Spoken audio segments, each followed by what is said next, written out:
Oh man, I would wait for you. So that's why we're best friends, because you would Right. wait, wait for my dump, and I would wait for your dump. I mean, I'm wearing the shirt. True. I forgot about that. This is old school, baby. We've got the starting soon. It doesn't say starting soon, but the starting soon screen up right now, so I can't see your shirt, but I remember seeing it a minute ago. You've still got a Oregon Trail Director's Cut tagged. Yeah, I have to manually change it because Restream doesn't do it for Twitch. What's up, Airborne? I don't know why. Keith is peppy today. Yeah, Keith is peppy today, as it should be. Airborne has had enough. It doesn't feel quite as natural. Referring to Airborne as peppy. Keith is just peppy. We should just make Keith peppy, and then we don't have to like pay attention to who came in first or not. Sorry, Keith, you're peppy now. I'm just gonna keep viewing him as the green frog now. Look at me. I am the peppy now. I am the peppy now. Oh my gosh.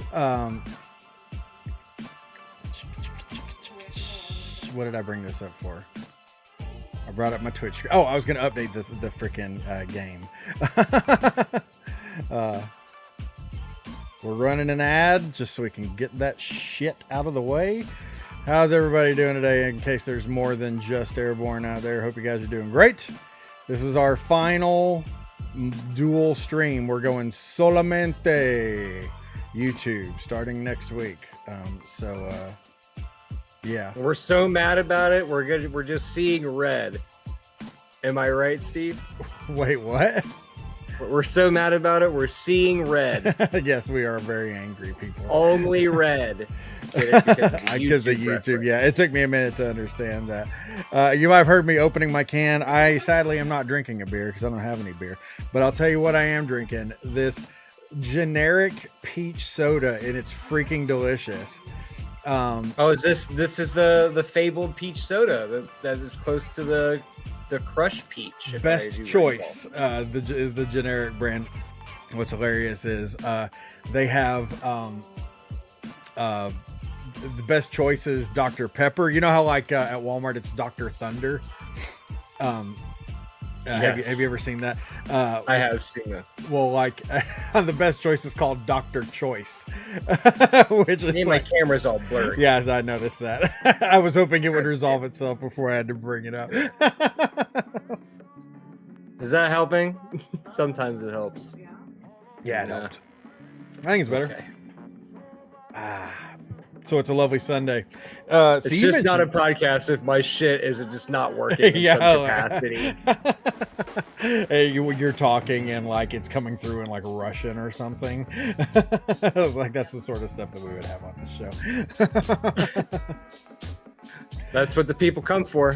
Yeah, professional ass streamers. That's baby. Right. Yeah. I just saw that. Hey, Ness 7 or 9, the final Twitch bits. What's up, Ness? How you doing, brother? 100 bits from our boy Ness. How you doing, friendo? Hope you're doing well.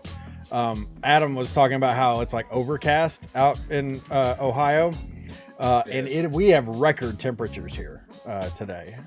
It is effing hot up in this bitch. So I am happy to be inside right now with my tiny little desk fan pointing at me that hopefully none of you can hear. And plus he's got me here. I'm his biggest fan. Oh! They when I still worked at Expedia, they would have these people come through and clean the carpets periodically. And when they did that, they had these like, no joke, like massive industrial fans that were like bigger than my own wingspan here. Massive industrial fans. And I took a picture of myself with it and was like, when it comes to Expedia, I'm a big fan. And like, everyone was like, that is so stupid. And I was like, yeah, that's the point, dude. Yeah, like it's supposed to be done. Did you really think I was endorsing it with all of my faith? This is a great joke. Right? It's like whenever I say that, like a stupid dad joke at work, people be like, oh, that joke's so dumb. Like, well, of course it's dumb. Of course it's dumb. It's supposed to be. Wow. I shared the nipple versus areola video in a few different places. I love that video so much, and it has gone over like a turd in a punch bowl everywhere that I've shared it. So it's like, damn it! Oh. Sad face. It's gonna storm there later. Airborne. Oh man. I see he's wearing an RDR shirt. I am wearing an RDR shirt. This is a relic of the past. Yeah. That's a classic. The screw This Star is a Tropic classic. shirt. Yeah. And you can tell it's got a lot of love because it's been dried so much that like the emblem's starting to get like the crack stuff is going on. The Kraken. Release the Krakens. Yep. So you know, it's had some love over the years. Yeah. Man, how long do you think you've had that? Oh, probably since,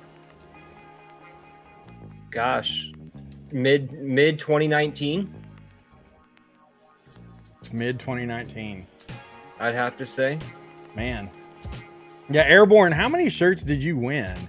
Airborne was like a shirt winning fiend when I was still on Facebook. And that was when I still had money. So I could do like giveaways and stuff. Now it's like, I'd give stuff away, but I gotta feed my family. Just start giving away your farts in jars. Right. Yeah, maybe I should do that. Maybe that would be a better idea. So, it can only boost our sub count at this point. Oh man. At least 3 or 4. Yeah, I'd believe it. I would say easily 4, easily 3, probably 4. So we've got some items here to discuss with you guys. A few things out of the news, a few random slices of life that we're going to share with you. Possibly a heated discussion or two. I don't know about that. I'm just saying that. I know we are constantly at each other's throats on this podcast. Yeah, that's true. We disagree a lot. Oh, you won the Blockbuster hat too. Oh, I didn't remember that. You got the. I know you got the. Oregon Trail pin. I got this awesome Oregon Trail pin as a giveaway, and then like the back broke off of it, like, and nothing, like I didn't even do anything to it. It was like freaking cheap piece of shit. That really bothered me. But yeah, Airborne got the Oregon Trail pin. I remember that. Before we get started, could you explain a piece of wall art that you have in the background that I've just now noticed? Yeah, I'd be glad to. What's up? The one that says 90-pound wuss. Oh, 90-pound wuss. 90-pound wuss is elaborate. They're a Pacific Coast punk band from back in the 90s. And that's like their over here, that right there, that's their first album. And I lucked into it on eBay, maybe. And it's like in fabulous condition and stuff like that. But anyways, 90-pound was a great punk band. If you like old school or like hardcore punk type of stuff, they're worth a listen. They're very good. The singer went on to form a band called Raft of Dead Monkeys, which I thought was a crazy name, but yeah. Rolls right off the tongue, doesn't it? Right, just like 90-pound wuss. Yeah. But no, yeah, that's what 90-pound wuss is all about. I do want to point this out as well. Oh, wrong side. That right there is my Arch Rivals arcade cabinet marquee thing that goes across the top. Arch Rivals. Oh yeah. It's the basketball game where you punch people. Yeah. I know Airborne of Ness have seen me stream that. Sorry, I'm trying not to burp peach soda into the microphone. But anyways, they had that for sale at a local flea market, and I kept talking myself out of buying it, and Carrie's finally like, dude, you just need to buy it. So I bought it and put it up. It's pretty sweet. I didn't recognize it as Arch Rivals until you said it, and like now I immediately see it. Yeah, I freaking love Arch Rivals. Oh, I didn't even plan to do this. Here, hang on just a second. Ooh, show and tell. Fashion show at lunch. Brian F. Collin is the guy who made Arch Rivals. He also made the game Rampage. Everybody knows Rampage. Yes. Anyways, I met him at a convention in Ohio, and he is the freaking coolest guy in the world. I got this handheld version of Arch Rivals, and I got him to sign it. So I've got this over on. Oh, that's awesome! Isn't that pretty rad? And because it was pretty sick. I didn't even have this before, but I went to the convention, and I saw this after having already met and talked to Brian Collin, and I was like, "Will you sign this?" He's like, "Oh man!" He's like, "I haven't seen one of these in forever." He's like, "I think I still have one of these like in the box," but he's like, "You never see them around because obviously these things didn't. I mean, they were fairly indestructible, but a lot of them just got tossed and stuff over the years." But yeah, this was pretty damn cool because Arch Rivals. And Rampage especially. I mean, Rampage was number one. Like, I mean, me and my brother played that game endlessly. So that was a huge part of my childhood. But I would say that Arch Rivals was the first sports game I ever played where I just was immediately sucked into it. And I remember laughing and laughing and laughing so hard because, especially in the NES port, when you run up and down the court, like you can just run with your fist cocked back like this, and it's like he's running around, boom, and you just punch the guy and the ball goes flying, and we would just laugh endlessly. It was such a fun game. But so yeah, meeting Brian Collin was pretty amazing, and then getting him to sign this, obviously. If I go back to another convention that he's at, which he goes to a lot of conventions, I want to take my Arch Rivals sign to get him to sign that. But so anyhow, that is legit, man. Yeah. So that's what, yeah, Airborne says redeems, check something out for the collection. Yeah, I used to have a redemption for that on RDR. But yeah, man, Brian Collin, super cool dude. I made him my honorary grandpa. And yeah, anyways, the guy's pretty awesome. So pretty cool story. I enjoyed that. Met him at it was a convention in Ohio. With 8-Bit Steve back before Nespro magazine went under. So anyhow, sad face. Where was it at in Ohio? Oh gosh, I don't even remember. So not a big city. Probably not. No, like we stayed in a. Oh my gosh! He's like, oh, here it is, Columbus. Yeah, no. Well, the convention might have been in a bigger city, but like the city that we stayed in and stuff was a smaller city, like somewhere out there. But what was hilarious is we stayed at a Red Roof Inn. Have you ever stayed at a Red Roof Inn? Yes, I have actually. Are they ever not trashy or at least mildly sketch? I don't know that I've ever stayed in one that wasn't kind of like. I'm really glad to have a bed to sleep in, but you know, although they haven't been always the best, I guess and this is horrible to admit, but I've stayed in much worse. Oh, really? Yeah. Yeah. Yeah, me and Steve stayed in the Red Roof Inn, and like literally you could look out our window and there was this bar next door to the hotel where people were just up drinking and carousing until like all hours of the night. And it's just like we're trying to sleep and stuff, and they're like just loud as hell outside, and it's just this thing, it was just nuts, and we just laughed and laughed at this bar and stuff, and you could tell it was like a Cheers kind of bar, like where people have been going to that bar, you know, every, you know, weekend night or whatever for the last 30 years or something. What's up, Zelda sis? It was really funny, but yeah, I forget where it was. I can't remember. I'll have to Google it at some point here. But yeah, back when my sister's house was family full, and as my brothers were, my wife and I would always have to get a hotel whenever we would drive up to visit family up in Columbus. And we actually would stay at the same Red Roof Inn. And we started staying there so often that I was like, well, I have to get like the frequent customer plan, right, you know, or whatever to get the points. So yeah, so not only did I sleep at a Red Roof Inn, but I'm also a member. Are you still? I'm sure. Is it like a lifetime membership? I think. Well, I mean, it's like, you know, you stay there so many times, you earn points, and you can like redeem points for stays. I was actually quite surprised how many points it took. I have no idea what it was now, but I was like, you know, we've stayed like 5 times now. Like, we should definitely get a free room sometime soon. And like I checked on it and it was like, you have 38 more visits to go. And I'm like, you've got to be kidding me, really? At the freaking Red Roof Inn. Like, right. I mean, it wasn't 38, but it was a lot. On your 39th stay, we'll give you a room with no semen in the curtains. You spoil me. Yeah. Oh, Red Roof Inn. You're practically part of the family here. Red Roof and Motel 6 are creepy. Yeah. I've only stayed in a Motel 6 a couple of times, but my gosh.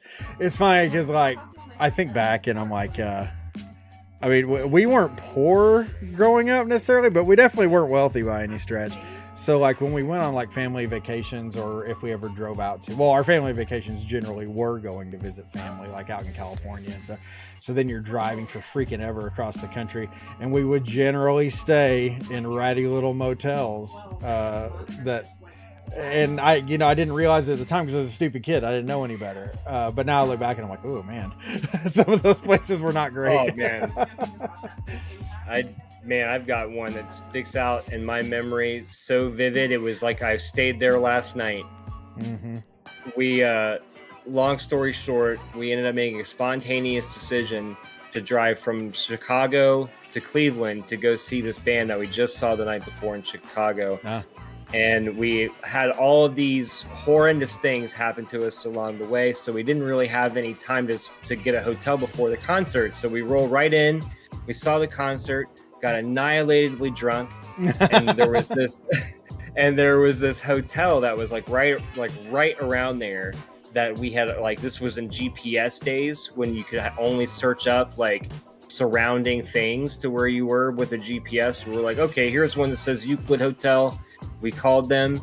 It was like $30 to stay there, and we were broke as fuck. So we were like, oh damn, perfect. I love it. So we went, got super drunk, and then as we're driving, we're like getting closer to this hotel, and we're starting to get like concerned. Like this is like, are we gonna get stabbed here? Yeah, man. And like we roll in, the guy wants a $5 deposit for the remote control for the TV. Like, we're trying to get a hotel key, and now he was like, if you want a remote, it's $5 deposit. And I'm like, well, I don't have any cash. I spent it all at the concert. I was like, I have a card. Could you put it on it? He's like, no, it has to be cash.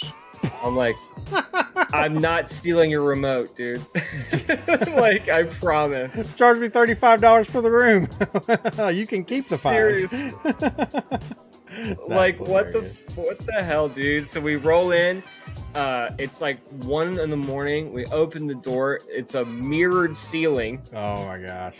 In the whole room. And we go to turn on the TV, and there's just porn right there on the TV. Like, you press it to turn the TV on. I used my finger because I didn't have a remote, which is now probably a bad idea.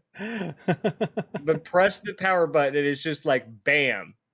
There it Immediate is. Humping. Immediate. I mean, and like one of the guys, like, he had one glove on. So it was like from the 80s, probably. What's up, Asylum Ward? So I swear to you, we took all of our thing after realizing all of this. We unpacked all of our clothes, and we laid all of our clothes on top of the bed and slept on top of our clothes. Because we were like, I'm not getting in this bed, are you? And like, we were feeling pretty good from the concert. So if our inhibitions were still that raised, it was bad. Oh my gosh. Yeah. So in that light, the Red Roof Inn is like a fucking Hilton. See, it's hilarious that we're talking. This was not at all the planned topic of conversation. Like, we have a list of things to talk about, but like, yeah, sorry, I really went off on one there. Well, like, no, but so there was this one time that I went to check my family at this hotel, and I had moved for this job, and our house was supposed to be ready by that weekend, and because of whatever bullcrap that the people we bought it from were up to, because these people screwed up everything in the entire process, basically. But anyways, we didn't have a place to stay that weekend. So the boss is like, well, we're going to put you up in this hotel. It's a really nice hotel, and it's right around the corner from wherever you are, blah, blah, blah, blah. Well, so we go and we check in, and first thing, we walk in the room, and have you ever like gone into a cave or cave, not necessarily caving or whatever, but like been into it like a cave outdoors or whatever? I have been in a cave, yes. So like they generally have this moist feel. And like you can like, even if you're not touching anything, like you can feel the moisture on your skin. That's how this room felt. So like I walk in and I'm like, just. Oh, so it was like haunted. What? So it was like haunted. Well, maybe, I don't know, but yeah, it was moist as hell, whatever it was. But you walk in there and you're like, oh, this is nasty. And then like I go to sit down on the bed, and as soon as I sit down on the bed, like I'm sitting and my hands are to my side, my hands touch the comforter and the comforter feels moist. And then I immediately jump back up, and then I bend over and I smell, and it smells like someone's just like put their sweaty armpits like all up on the bed because it smells like BO. And I'm like, oh my gosh, what the? And so then I like go to the bathroom to wash my hands. Before I can turn the light on in the bathroom to wash my hands, I see these little things all over the floor. And I'm like, my God, like 100 of these things. And I'm like, what the fuck? So I reach over and carefully turn the light on. Thank God it wasn't like cockroaches or whatever, but it was clods of mud out of somebody's boots. But it was like all over the damn bathroom, and there was piss in the toilet. So like it's like, can this get any worse? So like we took like 2 steps into the room and we're like, nope, and just walked back out of there. And we go down to the front desk and we're like, okay, so the room is moist as heck. The sheets smell like BO. There's piss in the toilet and there's mud clods all over the bathroom. They're like, oh, we're so sorry. And it's just like, that was like one of the worst experiences. And it's funny because they moved us to another room, and the other room had resolved all the other issues, but it still felt moist. But I was like, I guess I can just deal with that for the night. But we're never doing this again. Because by that point it was like late and stuff and we're just tired as hell. But yeah, it was awful. Man, I don't know who wins the horrible hotel story. They're both really bad. Yeah, those are both pretty bad. The icing on the cake was we got like a hair in my mouth. I guess that's what I get for having a great big beard. But you get extra points for having pee in the toilet. Yeah, that was the thing, the piss in the toilet, because I'm like, everything, it was just thing after thing after thing after thing, and then I look and it's just like, and it wasn't even just pee in the toilet, it was like someone who hadn't drank water for like a month, so it was like practically orange looking, and I'm like, first of all, see a doctor. Second of all, flush when you're done, please. So your poor kidneys. Yeah. So yeah, interesting hotel experiences, I guess. Man, all of a sudden Red Roof Inn is looking good. I know, right? Yeah, and the funny thing is that hotel was called Crystal Air, and their whole thing was like the entire hotel is non-smoking. So it's all going to be fresh and clean and whatever. And now it's like, if you smoke anywhere, there's like a lynch mob coming after you. It's like an unissue now. Like, is that like that up there? Because here, you can't smoke anywhere. Yeah, I mean, you can't really smoke in anywhere now. I mean, a lot of places don't even let you vape. Mm-hmm. So now you're even more of the culture outcast. Yeah. By being shunned outside. And then sometimes even outside, like, no smoking or vaping on our patio area. Yeah. So it's like, no, you go out to the front and do it, loser. Go out to the front. It reminds me of, have you ever watched the show The IT Crowd? No. Oh man, it's fantastic. You need to watch it. But they have an episode where like one of the people, they had quit smoking.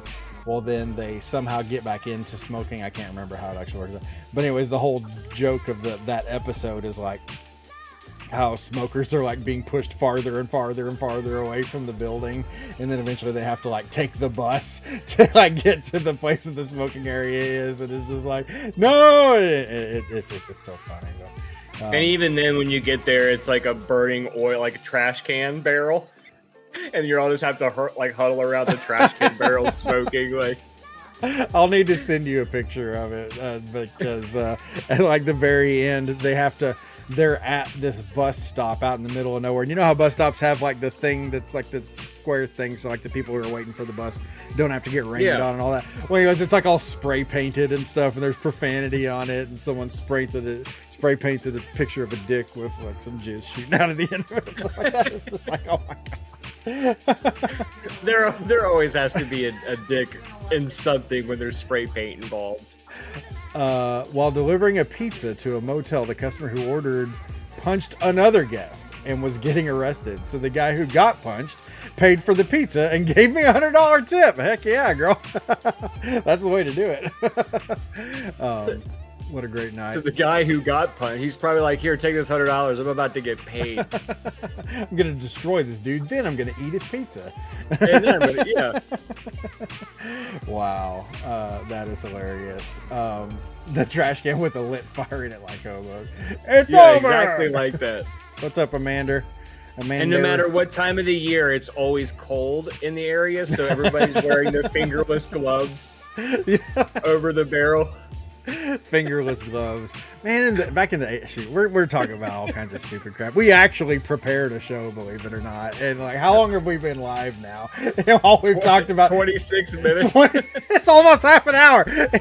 We're talking about our horrible hotel experiences the entire time. I was really worried we were not gonna have enough content for the show today. Right now, look at us. Yeah, and we haven't even talked about anything on our list. Like none of it. Welcome in, Amanda. It's good to see you. Just so everybody knows, okay, two things. Number one, we'll be on YouTube starting next week. So no more simulcasting or whatever. So make sure you follow us on YouTube. I probably should have put that on the screen. What's up, Idarama? Strong start, straight into tangents, right? Yeah, that's like, this is what you come here for. Nice. And not only, Amanda, this is not just a Star Tropics shirt. This is a screw Star Tropics shirt. One of the old RDR original shirts from back in the game. No joke, dude. I think that's the first shirt I ever made. Not counting the one that just has my logo on it, because that's just my logo. There's nothing special about that. But yeah, the Screw Star Tropics, I made that one special. So I think you can still buy those from Gould Gaming, who I'm technically still sponsored by, but I don't do anything with them anymore. They're a Facebook focused outfit. So like when I left Facebook, it was all of a sudden like, okay, I guess I don't talk to you guys anymore. So I don't know. Thanks. They're cool people though. I like them. I would still suggest to buy from them. So they make nice shirts. This one's what I just say, like 5 years old. Yeah. I mean, and it still looks decent. I mean, it's been washed a lot. So. Yeah. No, for real. They use I forget. Anyways, they use the special printing method to print the shirt, so it's like it's actually like in the shirt rather than just being like a, like where you, like right now I can feel the raised print of this because it's like an ink that's on the shirt. Well, however they do it is different, so it's like actually in the shirt, so the print lasts a lot longer. So like I said, they make good stuff, so I 100% stand behind the quality, but it's been washed a lot. Well, I mean, what I'm saying is like I wear it quite frequently. It wasn't one that's like been sitting in my in my drawer forever, and I'm like only wear it 3 times a year. Well, it's Thanksgiving. Got to wear the Star Tropics shirt. I felt really good the other day because Retro Runner recorded himself working on this new solo thing that he's doing, and he was wearing his RDR t-shirt while he recorded. I was like, oh yeah, dude, that's all right. Yes, the other one I have 2. I have that one, I have the original logo, and then this one. Yeah, the original logo was the one that he had. Next week I'll have to see if I can rustle up that one. But also, I can't believe no one's remarked on the hat. I was literally just about to call out the hats. I was going to be like, Adam, thanks for remembering to match hats today. We both round up with our light gray caps on. Adam wearing his Scully cap that he said he didn't look good in. I think he looks just fine in. Like I said, this is the hat that was in question last episode. That was topic of discussion. Let's poll. Can I still do polls? Yeah, here we go. Does Adam look good in his hat? Let's see. Yes. And be No. honest, I can take it. On mobile and bad eyesight, I didn't notice. That's There we okay, go. Zelda. You get a pass. It's these other heathens like the Pants and the Airborne Rangers. They should know better. So we got a poll going asking people how they feel about your hat. So we'll see if we get any answers there. But All yeah, right, yeah. So keep we really did not plan to wear matching hats, but we ended up doing so. So there we go. Oh, it's funny, the that retro runner emote, like he's bobbing to the beat of the music right now. So do we want to go into one of the actually prepared topics, or? Yeah, sure. Go ahead. What's up, Keith? You're Oh, peppy today. You're peppy today. I noticed, but kept my mouth. I wore it on purpose. Yeah, we had talked about the hat before, and he decided to wear it today. I was trying to nap. Trying to nap. Says. Oh, the poll already ended. How long did I set the poll up for? Well, the answer was yes. So they said you look good in the hat. Well, thanks, guys. I appreciate it. The echo. Okay, first of all, this girl, her name is Amandla, not Amanda. It's Amandla, which I have a really hard time saying. Amandla. Amandla. Because I want to. Amandla is easier to say, but it's Amandla. There's no letters in between there. It's Amandla. Oh my gosh. What is with these names these days, people? My gosh. The Acolyte star Amandla Stenberg rage twerks against right-wingers in music video. Hashtag normalize rage twerking. Yeah, seriously. Next time I'm really mad at somebody, I'm just going to rage twerk instead of like actually. Amandla Ariel. Amandla Ariel. My mouth is killing me. I try and sleep, but I can't. Would you have like surgery or something? What's going on with Keith? Adam, did you punch him in the mouth? Weren't you guys just hanging out the other day? Yeah, and then he paid for the pizza. Yeah. Is that some kind of innuendo? No, it was the hotel story with the pizza delivery. Switz and Unique IRL. Yeah, names are out of control. Also, you got a weird IRL name. I thought I knew your name at one point. Now I can't remember. I'm so used to everybody's usernames, but yeah. I mean, we honest tooth infection. Oh shit, that sucks, dude. I worked with a girl whose name was Emily that spelled it like that. Emily, yeah. And it just always bothered me. I used to know her. Well, I don't know why I used to know her. I still know her. I know this girl. Her name's Ashley, but it's ASHLEIGH.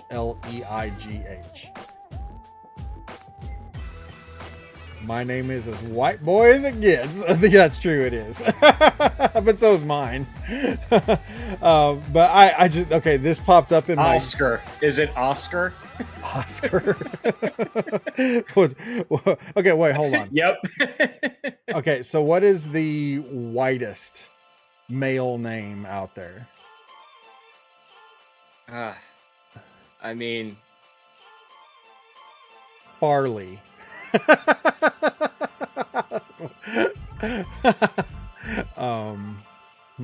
Matt? Matt is the most white person name. How white are we? Bob. Harold. Gerald. yeah. Okay, this isn't going anywhere. Justin says Itarama. So Amandla Stenberg rage twerking against right-wingers in music video. I've forgotten what the content of this article is. It's pretty hilarious. Star of Acolyte. Amanda with the Acolyte, which I have not watched. It's funny because I keep hearing really great things about it from people, but then I simultaneously hear people constantly complaining about it. So I don't know who's right, but all I do know is that any sort of Floyd, that's a good one, Peppy. Kevin. I don't know. I know plenty of black Kevins, but I don't know if I know. Oh no, the Floyd Mayweather. I don't know. So that's a tough one. For real, my dad's name. Was it? What happened is that. What about Hugh? Hugh's a good one. Hugh is a good one. Yeah, Hugh is a great one.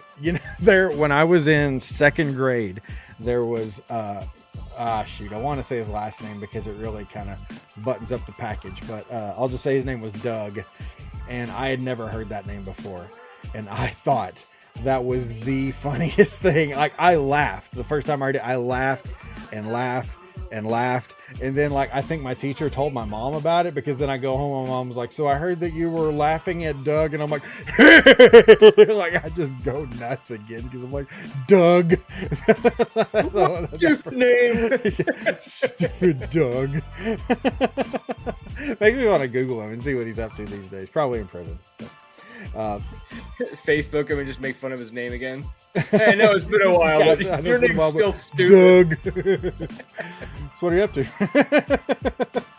I forget. So a right-wing meme account kind of made a video poking fun at her, and it seemed like it was referencing The Acolyte, but it wasn't, because they took a clip from this other movie she's in. So anyways, this girl, she gets all upset and then shoots a video where she rage twerks to anger right-wingers. I have really very little to add to that. I just saw that and I was like, I think that's the funniest thing I've read in a year. Partly because I don't read. Of said rage twerk? There is somewhere in here. Let's see if it's down here. I kind of need to know what rage twerking would look like. That's true. Yeah, as opposed to lighthearted twerking. It's almost like Star Wars. This is like Sith twerking, and then there's Jedi twerking. It all kind of goes full circle there.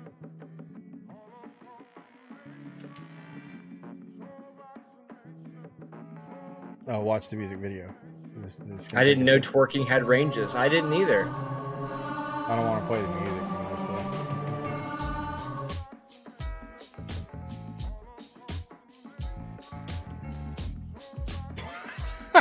this, Hey, it's the other panders. Hold on, never mind. I got to turn the music on now.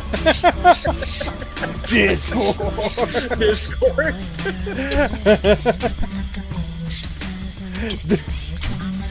I feel really bad being entertained by this. I think it's just the concept of rage twerking. Okay, how do I get back to the rage? That's all I'm really caring about here. I don't really want to hear the lyrics to your song. I thought twerking was the millennial mating call. I said, white people call it, what's the call? If they could take one thing, what would it be? I said, well. that's why they mad at me. Okay, that's enough of that. So I'm gonna turn that off. Rage twerking to teach people a lesson, I guess. I love that idea of being so angry at someone that you rage twerk, because it's just like, here we go again. There's some more with it. What would be like, what would be the male equivalent of doing that? Like rage mooning? Well, is there a male equivalent of rage twerking? Doing the hot dog dance? Oh man, how do guys dance at the club? Do they do aggressive thrusting? I don't go to the club, so I don't know.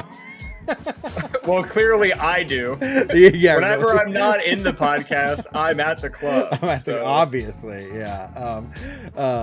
Rage helicopter.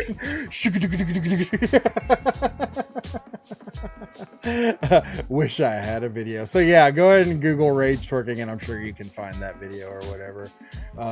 Or here we go. I'll just copy the article because it has the video in the article if you guys want to go look at it. So could you imagine doing the helicopter with an angry expression on, like? Yeah, because you got to be. I think being happy is a requirement of helicoptering. It's like you can't helicopter in anger. You got to helicopter in joy. I challenge, if you're having a bad day out there, guys, next time you're having a bad day, do a helicopter in front of a mirror and just say the word poop shoot over and over again, and you have to laugh. It's mandatory. You know what it makes me think of is like, you had a bad day. It's like in slow motion. Take it one down, yeah, down, and a whole bunch of guys.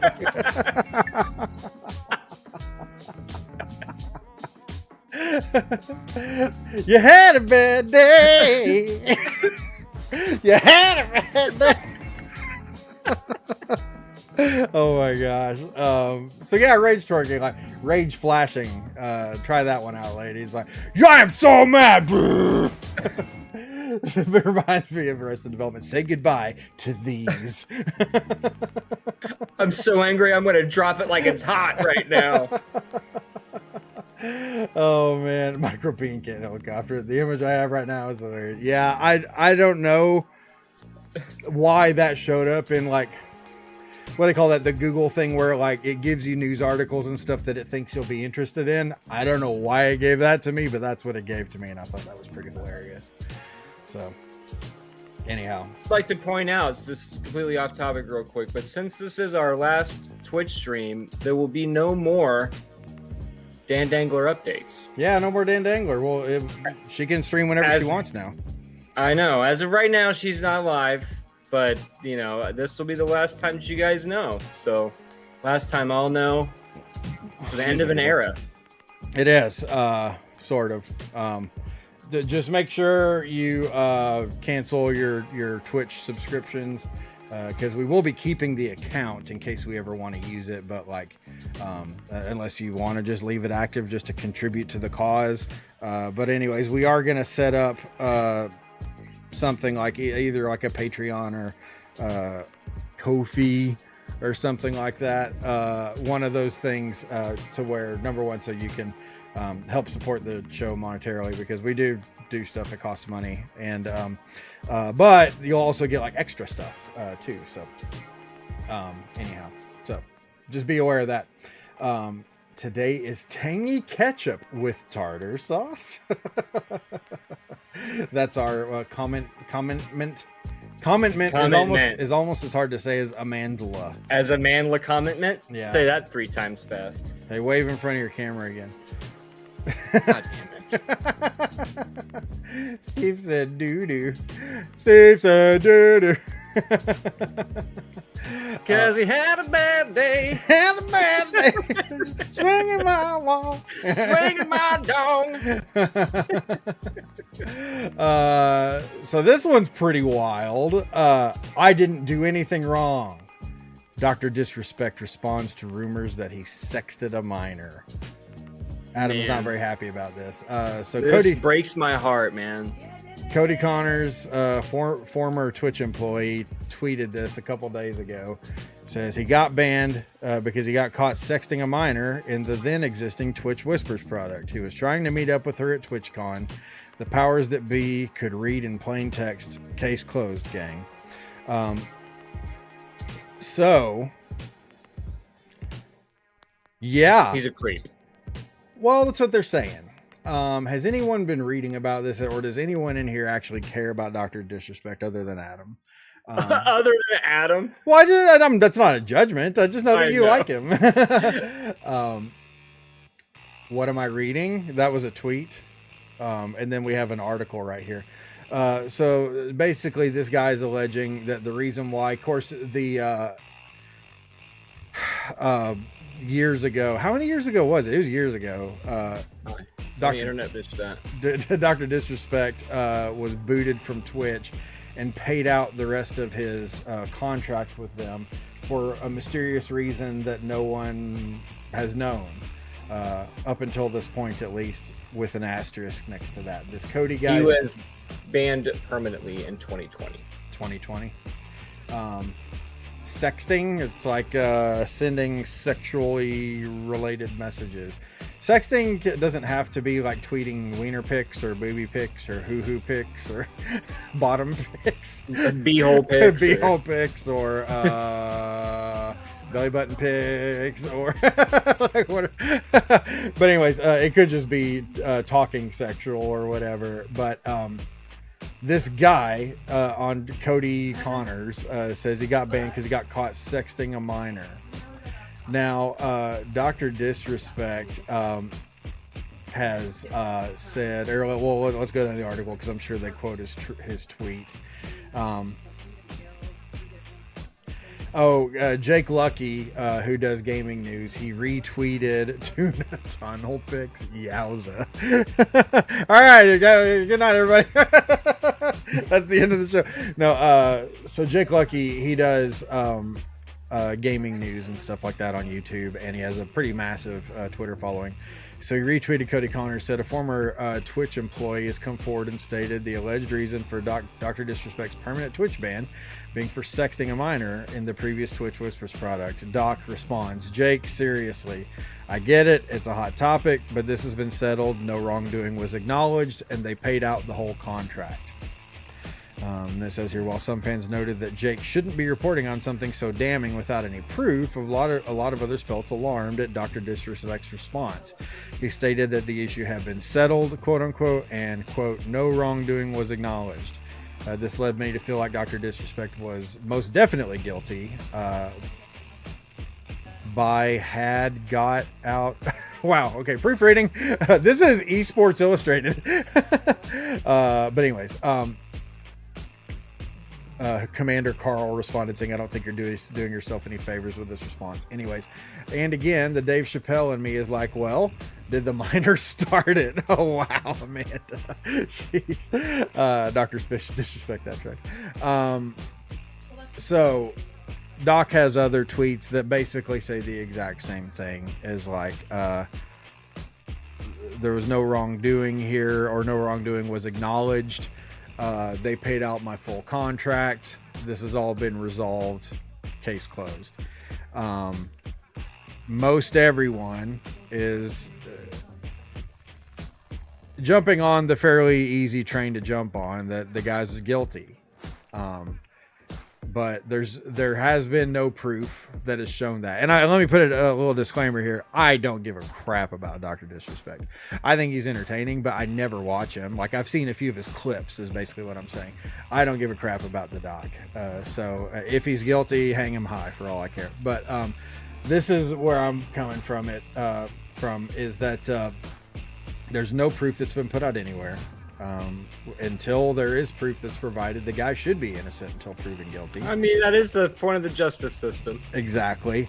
But the other thing is this, and people are all like, well, Doc, why didn't you just say I didn't do it instead of saying no wrongdoing was acknowledged and the settlement was blah, blah, blah, blah, is number one. And he alludes to this in one of his own personal tweets of basically saying, I can't comment on this because of legal settlements and stuff like that, alluding to the whole thing between him and Twitch and everything. So he can't comment on it in full. But by him saying, I didn't acknowledge no wrongdoing was acknowledged and I was paid in full, is essentially him saying I'm innocent. You know, that's about as clearly as he can say that he's innocent without actually coming out and saying that, which is something that he can't do. I want to see more evidence on this, but I seriously, the thing that I keep coming back to is the corporate mindset is that, like, because you got to think about it. What if the news does come out that he was, being inappropriate with a minor? Twitch, that could be the blow that Twitch never comes back from, by paying out millions of dollars to a guy who was grooming a minor. That's not typically the sort of thing that organizations like that are going to do. The other part of it being by them protecting him, which is essentially what they would be doing if they did actually have these receipts that this guy's talking about. By protecting him, they're making themselves even more liable than they already would have been. So I feel like there's more to this story than we know. my personal theory is the thing that probably makes the most sense is that there was some sort of a conversation with a minor or whatever, not necessarily a grooming sort of thing, but something that at least caused enough of a question where they were like, hold on here, and they just wanted to cut it before it turned into anything that became a problem. That's the thing that makes the most sense to me. I'm not saying that I think that's what happened, but would not surprise me a bit if that's exactly what Twitch did. You mean just swept it under the rug for him? I don't know. Twitch has got lawyers out the ass, and I just don't know how any legal representative is going to tell them, yeah, go ahead and pay out this guy's full contract and don't say anything when he's out there grooming minors. I just don't. Right. I just don't see that happening. I don't give a crap about Dr. Disrespect. And like I said, if he is guilty, then find the tallest tree and the shortest rope. You know, that's all. But because I cannot abide that sort of behavior. That's just awful. I'm a father. I have a little girl. Well, little girl. She's about to be 18. Or she is 18, actually. She just turned 18 a couple days ago. Yeah, I just don't see this being as cut and dry as this Cody guy is making it. Right. Your thoughts? I mean, I kind of agree with you that there has to be more to the story because, like you said, I don't think Twitch is just going to be like, you know, all right, well, this is really bad. Let's go ahead and give him all the money. You know, like, because they could have easily have been like, we as a company do not support this type of behavior. Right, yeah. You know, or whatever. But it is interesting that the whisper feature is no longer available.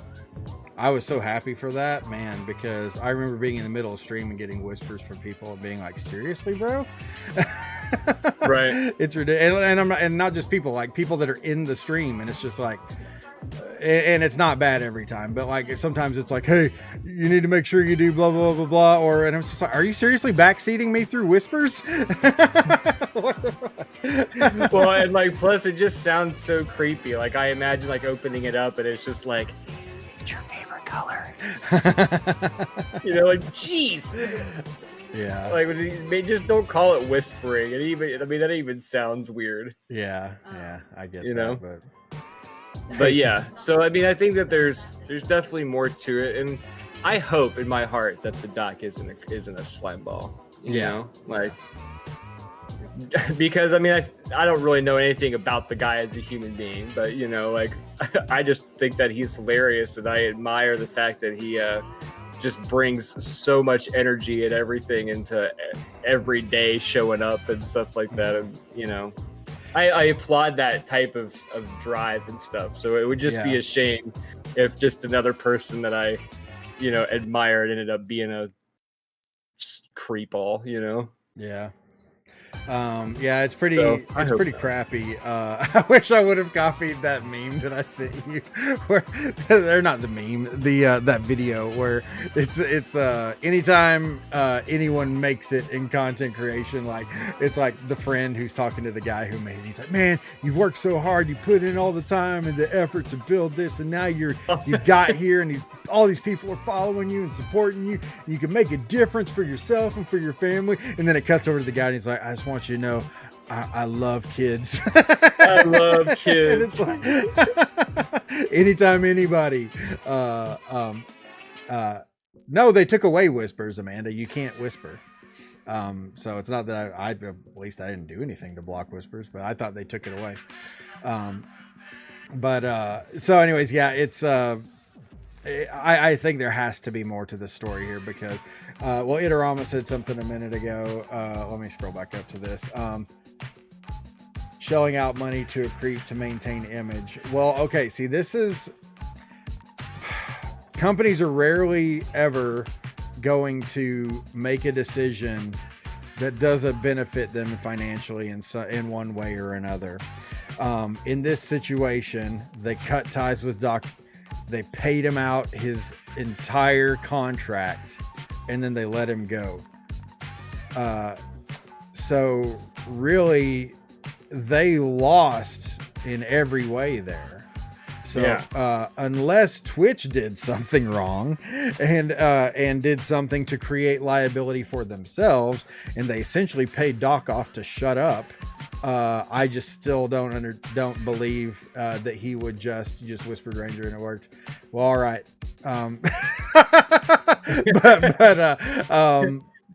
But no, like congratulations. I don't know, but no, but I just don't see why would they do that. Why would they pay all that money to protect Doc's image? They will pay money to protect their own image. If anything, it would serve them better to throw Doc under the bus and be like, we caught him sexting a minor. We're the righteous ones here. We're terminating his contract and we're not paying him because he's a creepo and whatever. And it's just like, that's the thing that makes sense. But them paying off Doc just to get him off of Twitch when they, when they had evidence of him talking to a minor, that just doesn't make any sense. There's no money there. There's no way that serves Twitch at all. The only way it makes sense to me is if Twitch is paying him to shut up because they did something wrong. But like, and not only that, but like, it was also so weird when it happened. Like, it was like Twitch is being so hush hush about it, and the Doc is being so hush hush about it. Like, if it was purely as 100% as Doc texted this young girl and was gonna meet up with her at TwitchCon, like you said, I think Twitch would be like, hey man, he did it, we found this shit, we don't approve of it, this does not represent Twitch, but instead it was almost like, Twitch is like, we're not saying shit, Doc's like, we're not saying shit. So it was just super weird on both sides of it. So yeah, I really don't know. I hope we get more information on this, just because I think in general, the internet needs to be okay with more stuff being none of their business. But if we are talking about grooming or something, that's different. Like, I mean, he needs to answer for it if that's what's actually happened. But just given I wish Twitch would pay me to shut up. Yeah. Oh yeah, I would take any Twitch money that they would give me. But yeah, I just don't see this being flat out. He was sexting a minor, trying to meet up with her at TwitchCon. I just don't think that that's what happened. I don't believe it. And not because I think Doc is any sort of paragon of virtue. It just doesn't make any damn sense. Right. So, yeah. We'll have to see. Yeah, we'll have to wait and see. And I'm sure there will be plenty more coming out of this, but Doc obviously is vehemently denying any sort of allegations, and is definitely. And I love the fact that he plugged his stream in one of the tweets too. Like at the very end, he's like, "I have nothing more to say about this." Elden Ring on Monday. Yeah. I did think that was pretty hilarious. That was like the most Doc thing ever. Right. Are you still typing your question, Amanda? Yeah, I don't know. I'm very interested to see more. I do hate that innocent till proven guilty is absolutely a thing of the past anymore. Right. I don't know. I saw Oma's thumbnail and it said, we have strong swimmers. Is the wifey pregnant? I don't think so. Well, plus he's divorced. So, I mean, he does have a girlfriend, but, yeah, I don't know. Maybe it's a game he's playing. I'm not sure. I don't know what he's up to there. Sorry, guys. My camera sucks. Have to be something on that level, though. Twitch gives short bans to a lot of stuff. Permanent bans means something big. Yeah. There has to be something that happened there. I mean, one way or the other, we've all known for however many years now that something big happened. We just don't know what it is. But all I'm saying in this particular situation is that I don't believe that it's just Doc being a creepo, because it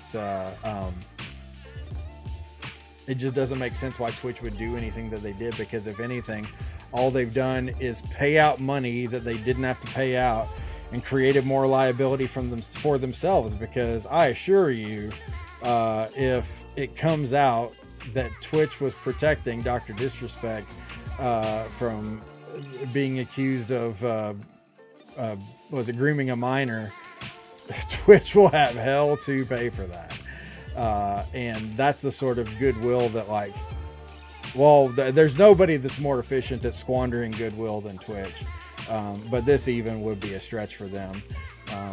So Squandering goodwill. yeah, seriously. Twitch is one of the, it's like the perfect example of like we hurt the ones we love the most. Freaking Twitch, man. I have had a great time on Twitch. I have met so many fantastic people that are right here in chat right now, and some who aren't in chat. So I like them a little bit less than you guys that are in chat. But even Blurry Adam over there. I can't help it. I'm trying, dude. You're supposed to be on my side. You're supposed to be on my side. A proper burial for this. Well, we're not going away. We're just not going to be on Twitch. You guys see, those of you guys who are looking at as this is the end are looking at it the wrong way. We're still going to be here. We're just not going to be on this platform. No, shoot, what was I saying? Oh, yeah. I've had a great time on Twitch. I've met so many amazing people and all that, but there's a whole lot about Twitch I won't miss. And I really feel like we're going to be able to truly build the show that we want to build on YouTube. And it will be... Maybe I'll be able to finally afford a better camera. I think you just need better light. It's maybe a better microphone. Well, like when you do this and get your hand up there, it's like the camera goes like black, like there's like like it's not getting enough light or something like that. So, but it's all right, dude. Don't worry about it. I'm the one people show up to see anyways. So. That's absolutely true. So, Adam, give us your tale of woe. All right. Well, those that have been following me on the Pool Gate 2024, there's been a couple addendums to the situation. So, I get home Thursday night from work after a long double, and I walk in the door, and the first thing Ashley says to me is, "Okay, I don't want you to spiral." Oh. And so I'm like, what is it? Are you dying? Is the dog dead? Are we homeless? What is it? Like, you can't just be like, hey, okay, so don't freak out, because that's what you say if you say that, I'm going to immediately freak out, right? So she's like, I was back washing the pool and I kind of broke the handle off the valve thing. And I was like, what do you mean broke it? She's like, well, it won't go back on. And water's just shooting out from the top if I leave the pump on. So I was like, fantastic. So I go out there, take a look at it, and she was absolutely right. Broke as shit. So I had to leave the pump off. So that means I'm not getting any circulation in the pool at this point, because otherwise water's just shooting out of this valve. So I'm like messaging the guy that comes to work on my pool at like 9 o'clock. And I'm like, hey, I know it's like super late, but I'm going to be off tomorrow. If you could come by and take a look at this, I can't run the pump, yada, yada. So he like messages me the next morning, and he's like, turns out that the valve you have is discontinued. Of course it is. Oh man. Why wouldn't it? Yeah, why wouldn't it be? So he's like, well, I'm going to have to look around and see if I can find, a used part. And he's like, I'll do what I can and get back to you. So he messages me a couple hours later. He's like, I found one that's used, and I can do it for about $50. Or if you don't want that, I'm gonna have to get a whole new valve and redo the plumbing because of the discontinued plumbing that goes with this. And he's like, so you're probably looking at around $500 after labor for that. So which route do you want to go? And I wanted to, like, if he was standing in front of me, I would have grabbed him by his shirt and be like, what do you think I want to do? Yeah. Like, of course I'm going to do the $50 one. Is that crazy? So he comes over and installs it, and I talk to him about all these different things. Basically, he tells me that I was an idiot for buying chemicals on anybody else but him. I was an idiot for buying a cover on anywhere else but him. He has the best covers. He knows what to do with the chemicals, yada yada. Basically, guilting me into this whole thing. And then at the end, he just charges me for the part. He doesn't charge me for the labor. He's like, I'm just taking care of you today. And I'm just like, what are you doing? Are you just like trying to make me put a stake through my own heart here? Like, I'm sorry. I tried to call you. Your 1,000-year-old mother said that you weren't available until July. I had to go with other options. So I get all that fixed. And so that was Thursday. That was Friday. So then later that night, Friday night, I go outside and I'm like, man, there is something, there's something right out here. It's smelling really bad. And I'm like, what is it? And I'm like, I'm looking everywhere and I'm like trying to find a dead animal somewhere. I'm like checking the garage, I'm checking everywhere. And I'm like, it's driving me crazy. I'm like a psycho with the not abandoned house, but just no one lives there currently, next door to me. So I'm taking my cell phone I'm cringing flashlight, like crazy right now. You're telling this story. and I'm looking everywhere for this. I can't find it anywhere. And I'm like, no. all right, well maybe I've hallucinated it. I don't know. So yesterday I'm outside and I'm like trying to enjoy the fruits of my labor, and I'm in a nice cold water with a cold beer, and I just keep getting the wonderful aroma of decaying, rotting flesh from somewhere. And I'm noticing that there's these like flies that are like hovering around a couple boards on my deck. So an animal had crawled in underneath my deck all the way as far as it could possibly go, which means it's as close to the pool as it can possibly get, and has passed away underneath the floorboards of my deck. And it is just like getting worse as the day is going on. And I'm like, my God, here I am, like $1,300 invested into this pool, and I don't even like to swim. And I've got my fat white ass out here with a cold beer at 4 in the afternoon in this pool, and it's just like rotting carcass or like extravaganza. What is it? Was it a raccoon or? Well, so I'm like, well, now that I am getting the idea, I kind of have to confirm it, because I message Ashley because she's in Nashville. I'm like, I think we have a dead animal under our deck, pretty sure. So I get my flashlight out and I'm looking in between the board, like the cracks of the boards. And I see what looks to be like a puddle of something, like spilled beer or something like that. I'm like, what the fuck is that? And it's like, the smell is really bad. Like, I have to hold my breath as I'm doing this. And I'm like looking through, and like, it's just a sea of maggots, dude. And I'm like, I go one board over and I just see like a possum tail. Now, if you think that's the end of it, it's not. Oh, because man. what had happened earlier in the week, it was like Tuesday or Wednesday. Ashley and I were outside and we were filling up the pool with water, and I was like, hey, set an alarm on your phone for like 9:45 so I don't forget to turn the water off this time. So she's like, yeah, absolutely. Well, so of course, now that I told her to do that, I'm constantly thinking about the water being on, you know, as we leave. So I get out of the pool, I'm like, I'm gonna go turn the water off. It's about 8 or 8:30.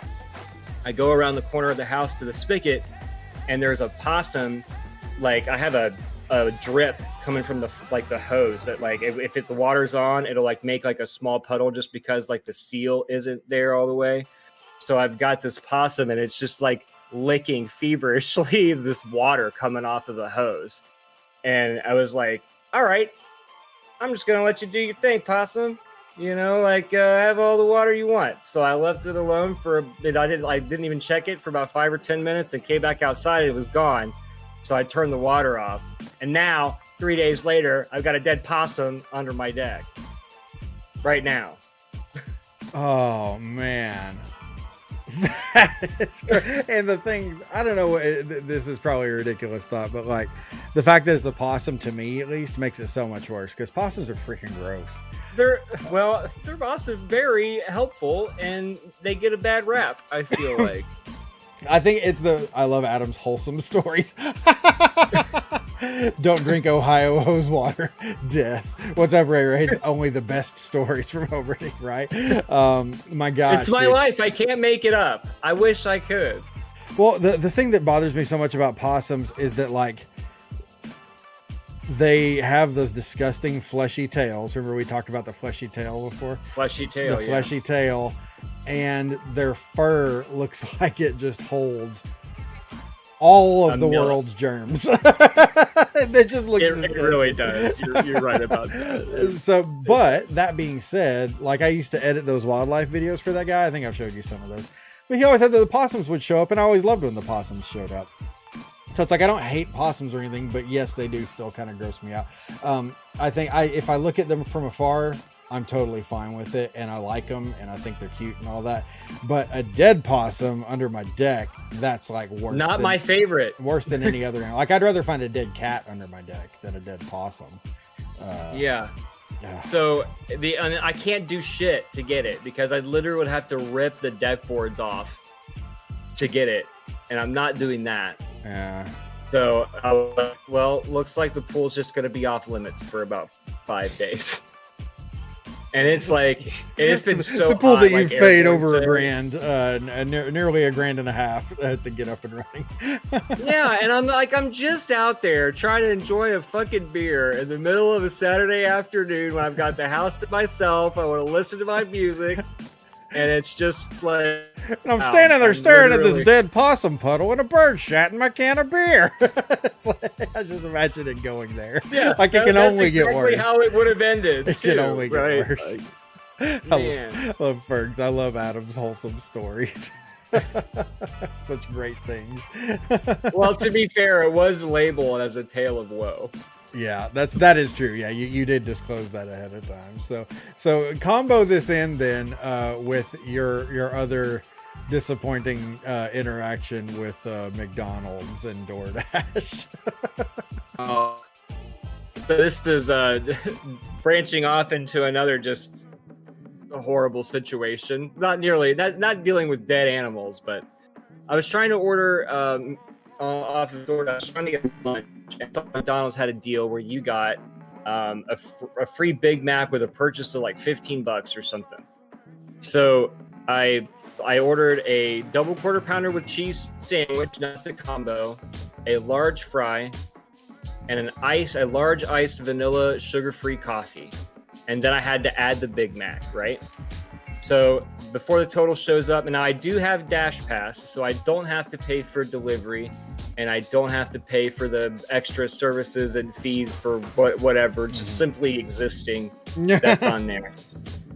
So with all of that added up, it was like over $30 before tip with the free Big Mac and with the Dash Pass.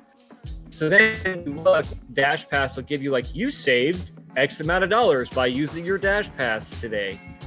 And it said I saved like $12.68.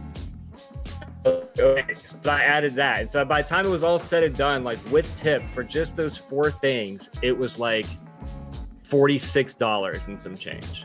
Okay, so I just thought of this. I got out my McDonald's app here. So you got the double quarter pounder with cheese, large French fries, right? A large French fry, double quarter pounder with cheese, and a large vanilla sugar-free iced coffee. Vanilla sugar-free iced coffee. Okay, so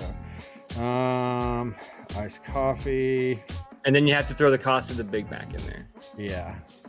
Well, I mean, it was free though. I want to see. Yeah. Well, yeah. And then we'll get the Big Mac in there, and then we'll see what our subtotal is here. Because the thing that got me with this story was just like, and I'm in and out of restaurants all the time doing DoorDash. So I'm just like running the total in my head the other day while we're talking, and I'm just like, I still don't get all this because, okay, wait, did you even end up placing the order? Like, did you buy all that? Or no, I canceled it. Okay. I went somewhere else. I settled on Chinese. Yeah, because the double quarter pounder with large French fries, large iced sugar-free vanilla coffee, and a Big Mac. Now, bear in mind, this is through the McDonald's app. Pre-tax, or no, after tax rather, is just shy of $21. So now I do know that through DoorDash, the prices are not the same, at least not at every restaurant. What was it you were saying? Taco Bell, the prices are practically the same? Taco Bell's are practically identical to Yeah. their menu if you were there. Yeah. So good on you, Taco Bell. Yeah, for real. It's just That is absolutely wild. It's not not dead possum wild, but it's not dead possum wild. But then when I was telling Steve this, because I was literally just bitching about how much McDonald's wanted for food, that you had brought up what they were doing with the meals or whatever. Yeah, I don't know if you guys have seen this, but McDonald's. And I why didn't I think to pull up the article on this? But basically, McDonald's is launching. Apparently, it's not everywhere. So if you check your McDonald's, they may or may not have it. Every McDonald's I went to yesterday had it. But it's to combat the perception that McDonald's has gotten too expensive and blah blah blah. The perception, my ass. America hates non-rich people. Blah blah blah. All that stuff. They're making a $5 meal deal that includes like either a McChicken or a spicy McChicken sandwich, a McChicken or spicy McChicken or a McDouble. So you have a choice of one of those three. I think it's like a 6-piece chicken nugget. A medium fry, or maybe it's a small fry and a small drink. It's like you get the small drink, I know that much, and I'm pretty sure it's probably a small fry. But it's basically that for $5, which honestly is really not too bad.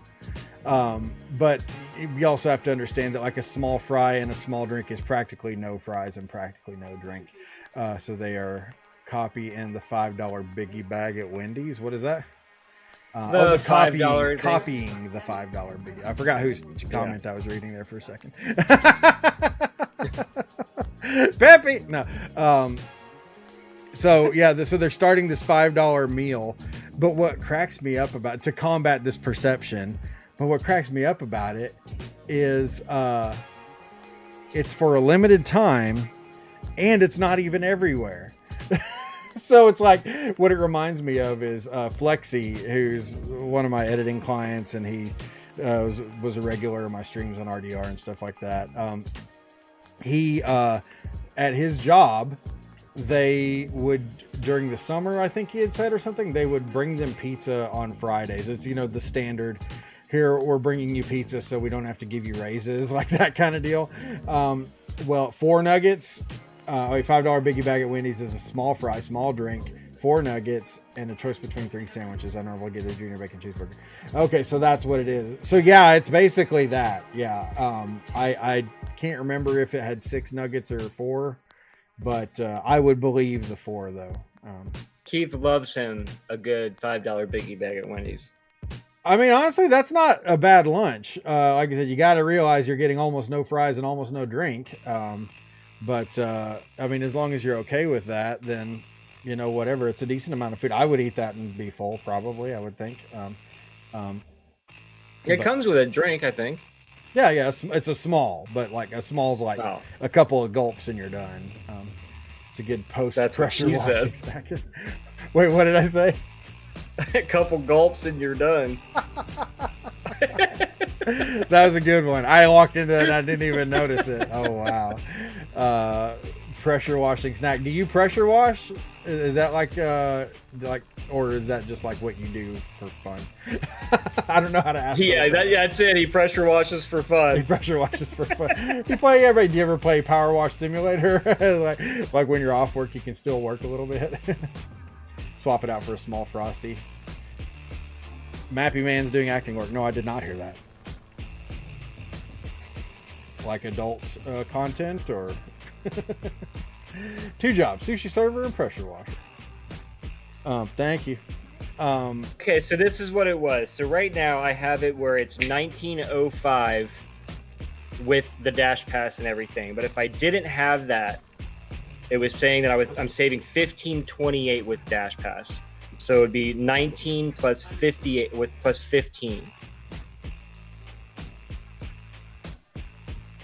So maybe it wasn't 46. Maybe it was $36. But still, that's a lot of money. Still a lot. Yeah, I mean, 46, 36. Either way, 36 is still a lot of money for that. Because still a lot for 4 things. Yeah, and McDonald's. All the point of all of this story is McDonald's is just getting way too big for their britches. Seriously, Peppy, that's like 2 pizzas exactly. That's like 2 really good pizzas too. I mean, because seriously, most places you can get I mean, when I say most places, I mean like chain places, not like, you know, your mom and pops, you know, whatever, in your hometown or something. But like, if you go to Papa John's, you could easily get 2 pizzas for $22, $25, and they'd be good. And that's before tip, by the way. Yeah. So it would be $36 before tip. So you're looking at $42 Yep. for 4 fucking things. From McDonald's. that's From the kicker right McDonald's. there, because when me and Adam were talking about this, is like, McDonald's is the place you used to go when you didn't have any money. I remember, like, because people would people would literally refer to it as McDonald's money. It's like, you ain't got money, but you can eat at McDonald's, because you can get like a burger for $1 and get you know, some fries or whatever. You can eat at McDonald's even if you have like next to nothing. But like, McDonald's is hella expensive now. Now it's bougie as shit. Yeah. Well, and you see all those pictures on like Twitter and Facebook or whatever, where it's like the McDonald's from when we're kids, and it looks like this big cartoony palace, and then you look at it now and it looks like a prison. And it's just like, what happened to McDonald's, man? Is McDonald's okay? They don't even have Ronald anymore. Nope. They got rid of Ronald. They're really pumping up, you know, Grimace in some of them, but it's like, what about the Hamburglar? What about Mayor McCheese?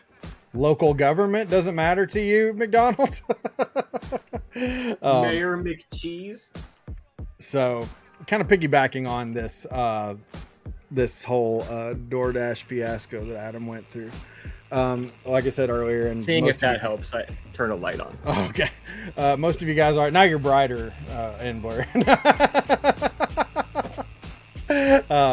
But no. So you know, I DoorDash. I got this order yesterday from Taco Bell for this woman, and I get the order, and as soon as I confirm the order, I get a message from her through the DoorDash app saying, "Hey, I just wanted you to know that I'm located in the blue tent." And I was like, okay. This is a great story. So, and so I'm sitting there waiting for the food, and then I get another text from her saying, like, there's kids in pink and black jerseys under the tent. It might help you find us a little bit easier. I'm like, oh, okay, cool. And long story short, I get probably 6 different text messages from this woman before I even leave the restaurant. And I'm just like, wow, this woman is really helpful, because most people, it's like 123 Smith Street, fuck yourself, you figure it out. And it's like, you show up and it's just like, none of these houses have numbers, and none of them, and it's like this whole mess, and like nobody does anything to help you at all. This lady's being like uber helpful. Yeah, it's a little over the top getting that many messages from you, from her, but no, I do not care. I'm like, hell yes, I would rather know where I'm going and what I'm doing, than have to be like guessing about it and stuff like that. So, like, I've got my 7th text message from her, and I'm like, okay, I'm leaving the store now. I'll be over there in about 5 minutes, because she wasn't that far from where the store was. Like, okay. So I head out and I drive over to this place, and I know this area. There's like over here on this side of the road, there's this indoor soccer field, and on the left side of the road, there's outdoor soccer, and then you go down there a little bit more, there's softball fields, and you go a little bit more, and then it's just like this whole sports corridor, essentially. Well, she gives me the address for the wrong place. And I pull up there, and I'm like, there's nobody here. I guarantee you she's at that big soccer tournament over there. So I text her, and I'm like, hey, are you at the soccer tournament, or are you over here at the baseball field? And she's like, I'm at the soccer tournament. I'm like, oh, okay. I was like, the address told me to go to the baseball field. So, okay, I'll be over there in a second. So I go over there, and there's like, I don't know how to explain it other than just, you'll have to use your imagination, but like, I pull in this parking lot, and it is packed everywhere. Like, every space is filled, and it's so full that I can't see anything. I can't see any of the tents, because the way this field is set up is like, you pull in there, there's kind of this little like hill that crests, and then it goes down into the soccer fields. So everything's below anyhow, and with all these cars parked everywhere, I can't see shit. So I'm like driving, and I'm looking. I can't find anything. And so in this entire parking lot, I could only see 2 empty spaces. So I parked in one of the empty spaces, and I'm just like, I'm just going to have to hoof it. I don't know what the hell else I'm going to do. So I grab the food, and her like Mountain Dew Baja Blast is like sweating all over me because it's like 10,000 degrees, and I've been driving around in this car with no air conditioning, and it's like so it's like sweating all over my car and stuff. And I'm looking, and I can't find her anywhere. And so I finally start texting her. I'm like, "Hey, there's a ton of blue tents out here," and I posted a picture in the Discord. If you want to see the picture of this, you're gonna have to go join the Discord. But there's like 10,000. I thought you were gonna pull it up. There's like 10,000 blue tents everywhere. Everywhere I go, there's a blue tent, and it's just like, how the heck? She's like, "Well, I'm by the bathrooms." Bitch, I don't work here. I don't know where the bathrooms are. Like, what's it's like walking around and I can't find any freaking bathroom. And so finally, like, I find these like dad-looking guys that are cooking out on a grill, and I'm like, "Hey guys, where's the bathroom at?"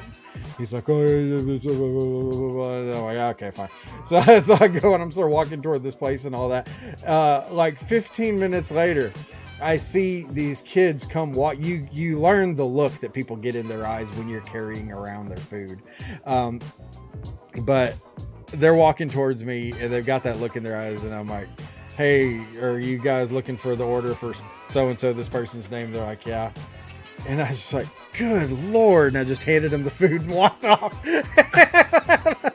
Did you say that out loud? I actually, yes, because it's just like, I had it up to here, and they were kids. I mean, it wasn't like their mom or whatever that probably placed the order, but I'm just like, that was a very restrained reaction for how I was feeling in that moment. But, yeah, it's just like people, like I said, they'll just give you an address and be like, "All right, good luck."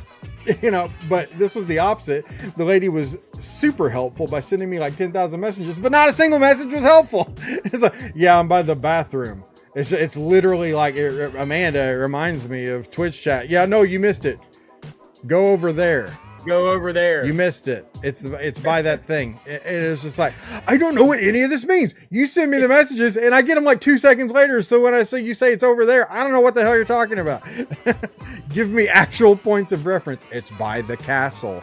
Or when you walked past the door, there's this thing, "It's back there." Oh, and then they won't respond when you ask for help. I mean, you think like if that were me in a situation like that, I would have like walked up to like where where you would have pulled up, but I would have waited for you, or something like that. If it's not at my house. Yeah, I want my food. I want my drink, and I want the food while it's hot, and I want the drink while it's cold. And your food's getting colder, and your drink's getting hotter every second. Come up to the damn parking lot. It's like, it would have been like 30 seconds for her. But it was like 10 minutes of me trekking around this thing. Oh my gosh. Yeah. That would have pissed me off too. You don't don't like areolas, so your opinion's about it. Oh my gosh. The areola conversation, that was a lot of fun. A braided pecan was mid. It was mid. Did you heat it up a little bit? Well, you never said you had to do that. We don't have to. It is better. I'm gonna have to try a pecan braid. Maybe I'll record video of it and then post it on the YouTube. I was gonna say, you feel like you have to. It has to be a reaction video at this point. All right, I'll meet up with Rusty and we'll both eat pecan braids, or we'll feed each other pecan braids.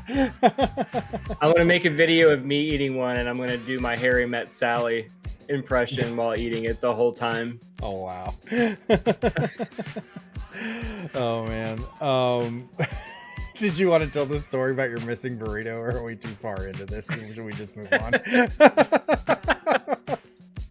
We can move on. But shout out to Taco Bell for keeping their menu prices accurate and not bending us over, and DoorDash. But if I'm going to order from you, at least make sure the correct amount of burritos are in the bag. Bro. And for those of you that are out there, and I'm sure Airborne can corroborate, Taco Bell is the absolute worst at messing up mobile orders, or messing up orders, period.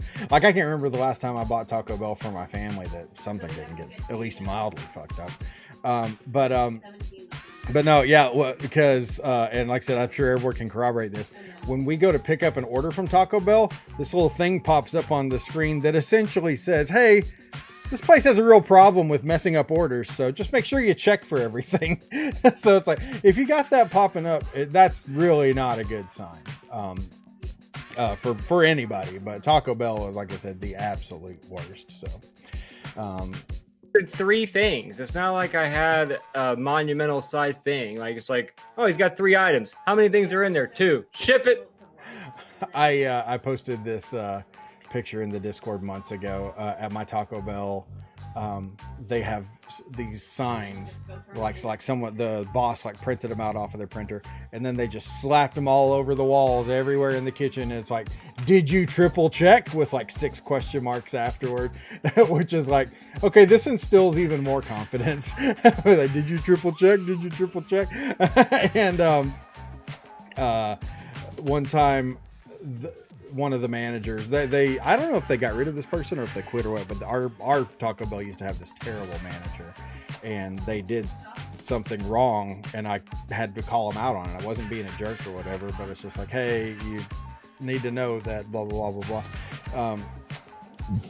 And they basically, I'm sorry to burp right in the microphone again. It's like the second time I've done that recently.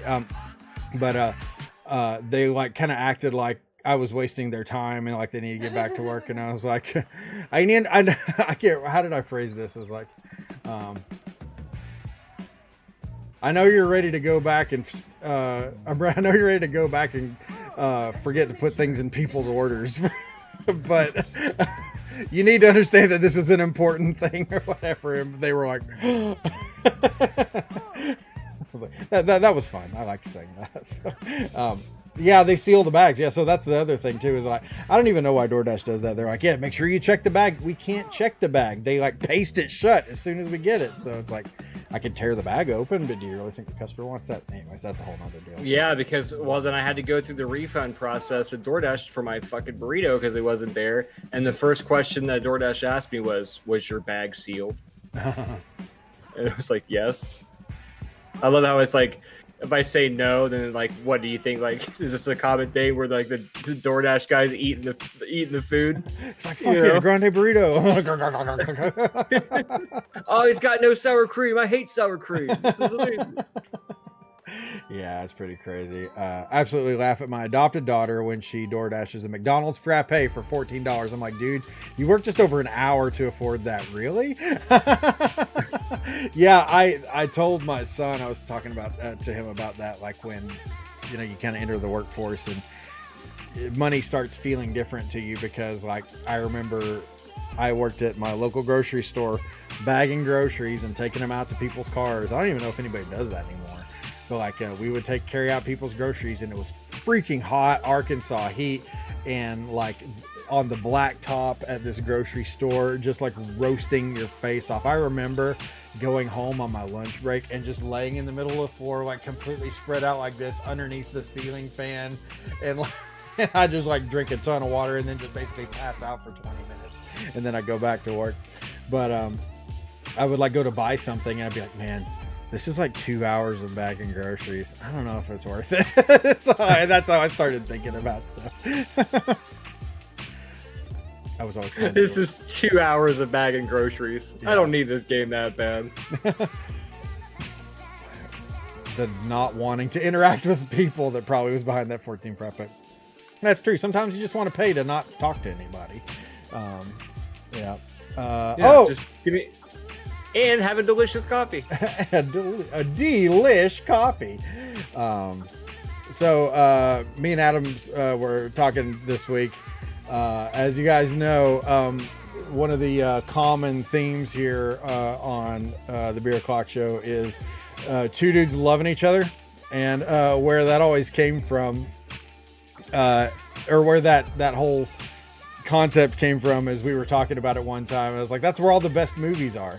There's movies that are essentially about two dudes loving each other, and then start spouting off a whole bunch of movies, and it's like, oh, the stuff from your vape made your camera focus. Maybe you just need to vape. Yeah. Maybe you just need to vape more. Admin's back. Final on Twitch. We're going to be on YouTube, so make sure you follow us on YouTube. Nothing is changing. We're just going 100% YouTube. So, But yeah, thank you for posting that. So anyway, yeah, vape more, Adam. Just your camera focuses. He's like, by the end of the show. I'm sorry. But no, we got to talking about that, and it was like, hey, you know what we should do, since the two dudes loving each other thing has always been kind of a theme for us, is we ought to do like the two dudes loving each other movie of the week. And Adam made a phenomenal suggestion for the inaugural two dudes loving each other movie of the week. It's got to be The Lord of the Rings. I was gonna say, I feel like this is the alpha and the omega. Like, this is the quintessential two dudes loving each other story right here. Yeah, like man, especially like when you get into the Return of the King and stuff, man. Sam is the freaking champ, I mean, not to downplay Frodo or anything, but like Sam, dude, that guy he is the ultimate bro. The ultimate bro. There's no better friend on earth than Samwise Gamgee, man. For sure, or Middle Earth for that matter. Or Miller. Just kidding, but no. Yeah, I remember watching The Fellowship of the Ring for the first time and walking out of the theater I was in college at the time, so basically an adult. I mean, I was over 18, so in the eyes of the law, I'm an adult. But I just remember being like, holy shit, what did I just see? Like, it just blew my mind so much.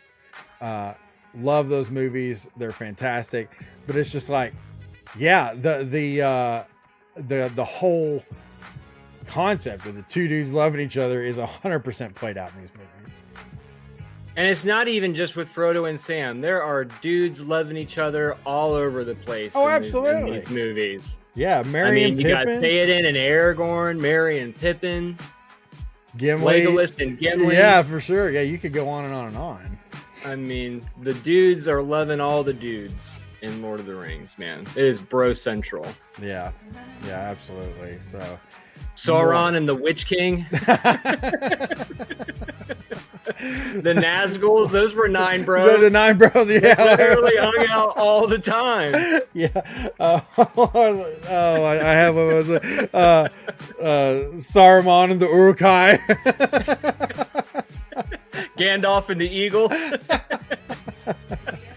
There's just bros all over the place, my God. Everywhere, man. No bro is safe from being loved by another bro in the Lord of the Rings. Yeah, exactly. Oh man, yeah. Could not be a stronger entry. So we may have kind of set ourselves up for failure here by picking the absolute greatest example, like right off the bat. But yeah, there you have it. Lord. So the Lord of the Rings movies are my go-tos whenever I'm working on an art project upstairs and I can watch TV. I'll always put on like an extended version of one of the 3, just because I love the movies, the story and all that, but also it's like super long and I've seen them a million times, so I don't really have to like be captivated to know what's going on. So they're just like my go-to. So I had the Return of the King on the other night and I took a picture of Sam and Frodo holding each other at the end. And I sent it to Steve, and I was like, "This could be us." And I put the hashtag two dudes loving each other on the picture, and he's like, "We got to do a two dudes loving each other movie segment now." Yeah, after sending that, I was like, "Oh well, now we have to. We can't just not." Oh my gosh. Rusty, I'm sorry you can't get your kids to watch it with. He said he can't get his kids to watch the Lord of the Rings with him because it's too long, I guess. I imagine, but well, so bring home some McDonald's fraps and some pecan braids. Yeah, okay, free fraps, but you gotta watch Lord of the Rings with free fraps and braids, but we're watching Lord of the Rings as a family. Gollum and Smeagol. You can't go wrong. Or Gollum and Gollum, like when he like talks to himself. They're our own best friend. Man, yeah, dude, I'll tell you though, the extended editions are like the only way to fly when it comes to watching Lord of the Rings, at least as far as I'm concerned. Oh yeah, so good, dude. It's just chef's kiss. What's up, Retro Fipe? How you doing, buddy? End of an era right here. Yeah, you can still catch us on YouTube. We just won't be on Twitch. That's the only difference. So, Adam has posted the link in the chat multiple times. But yeah, check us out, youtube.com/@symbol. It's beer o'clock. So yeah, we'll still be doing it over there. Yeah, freaking Lord of the Rings makes me want to go watch it right now. If anybody goes and watches it this week or whatever, come back and comment on this video and let us know what stood out to you, what you thought of it, and all that. So it makes me want to watch it. I'll tell you that. I'm always down for Lord of the Rings nerd outs, man. Timeless. So now we're gonna have to think of should we go for like a really weak one next week, so that way we have like both sides of the story? We could do that. We could go for a weaker one next time. Yeah. Turner and Hooch. Oh, I love Turner and Hooch. But he's not a human, so yeah, it's kind of tough. Right. Two bros though, but it would be a weak entry. I'm skipping one topic we had on here, not forever, but the Nintendo Direct. How did everybody feel about it? Was there anything is there anything that anyone's particularly excited about, or were you disappointed? I don't know how you could be disappointed with this Direct. This Direct would not quit. Without knowing too much about the series, obviously, what's the deal with the Zelda game where you're gonna be Princess Zelda this time? Yeah, you're playing as Princess Zelda this time, and like she uses the Triforce of Wisdom and solving puzzles, and her are you saving Link? Movements is it just reversed? You know what's funny is this is what happened to me is I generally will say Wand of Gamelon too. I will always save the Nintendo Directs for when my son's off work, unless he's already off that day, so we can watch them together. Well, I got this Zelda thing spoiled for me. So after that, I was like, crap, I'm watching it now because that was a huge spoiler. And then I went back and watched all the other stuff. But when I did that, I never went back and watched the Zelda thing. But I know the basics of it. But no, I don't really know the whole deal with the story. But I did see that it's like you're playing as Zelda. So it's like, Link is not the protagonist. She's using the Triforce of Wisdom, and she kind of has an ability to like manipulate items and like create things and stuff to solve the puzzles and all that. So it's like, I don't know. To me, it might just be just because I'm an old fart, but like I'm always nervous about when they change up the formula, on some of these tried and true, series like this and stuff like that. But I don't know. Echoes of Wisdom was my game of the Direct, says Retrofile. Looks like the new Link's Awakening. I will say that, that I love the Link's Awakening motif with like the, kind of toy looking environment and artwork and stuff like that. I love that. So that actually has me very excited. No, we'll be buying that as a personal birthday present. You won't get it, says Amanda. Oh, wow. I'm surprised that Nintendo never made a Mario game that was like where Peach was the main character and you had to she was saving the Mushroom Kingdom from something. And they did. They made Super Princess Peach for the Nintendo DS. Oh, it was not a big game. It was not. They made that one. Of course, then they made the new one just recently. But I guess that explains it. Yeah. why I haven't heard of it. Well, it's like, but I will say though, the newer one, crap, I forget what the new one's called now that I've said that, but the new one, Peach is a lot, kind of like in the movie, she's a lot more badass and heroic and stuff like that, whereas in Super Princess Peach, she was a lot more girly and not nearly as fierce. Yeah, give me like Smash Brothers Peach. Princess Peach Showtime. Thank you, Itaron. Yeah, Smash Brothers Peach, right? Yeah. Like, she's just kicking ass. With Super Princess Peach, she was an emotional wreck, right? Like, I think one of her moves was crying. If I remember. Yeah. I mean, it's not like, I don't know. Anyways, but yeah. I guess maybe I meant like a Mario 64 style game where it was like, but with Peach is the main character or something, where it was like all platforming and you could, like, I imagine her would have like an umbrella or something to float, jump, and things like that. That's I guess where I thought I was going with that. Yeah, I wouldn't mind seeing that. Not the constant crying that caused rain that Retrofile's talking about. Yeah, I bought that for my daughter years ago, back when they still played their DSs and stuff. But even she wasn't really that into it. So Hard pass. Yeah, I don't know. That's a shame. This, But shake up of the Zelda series, though. You don't always see that. yeah. Probably because they made the same game so many times that they were like, all right, we got to do something different. No, they have not. It's not the same. They went from the overhead to the 3D to the cell shading to the whole Majora's Mask thing, and then went on to Breath of the Wild, and then to Breath of the Wild, Tears of the Kingdom. Obviously, were very similar, but Adam just is a Zelda hater. He's not a Zelda fan. But no, I'll tell you Self-admitted.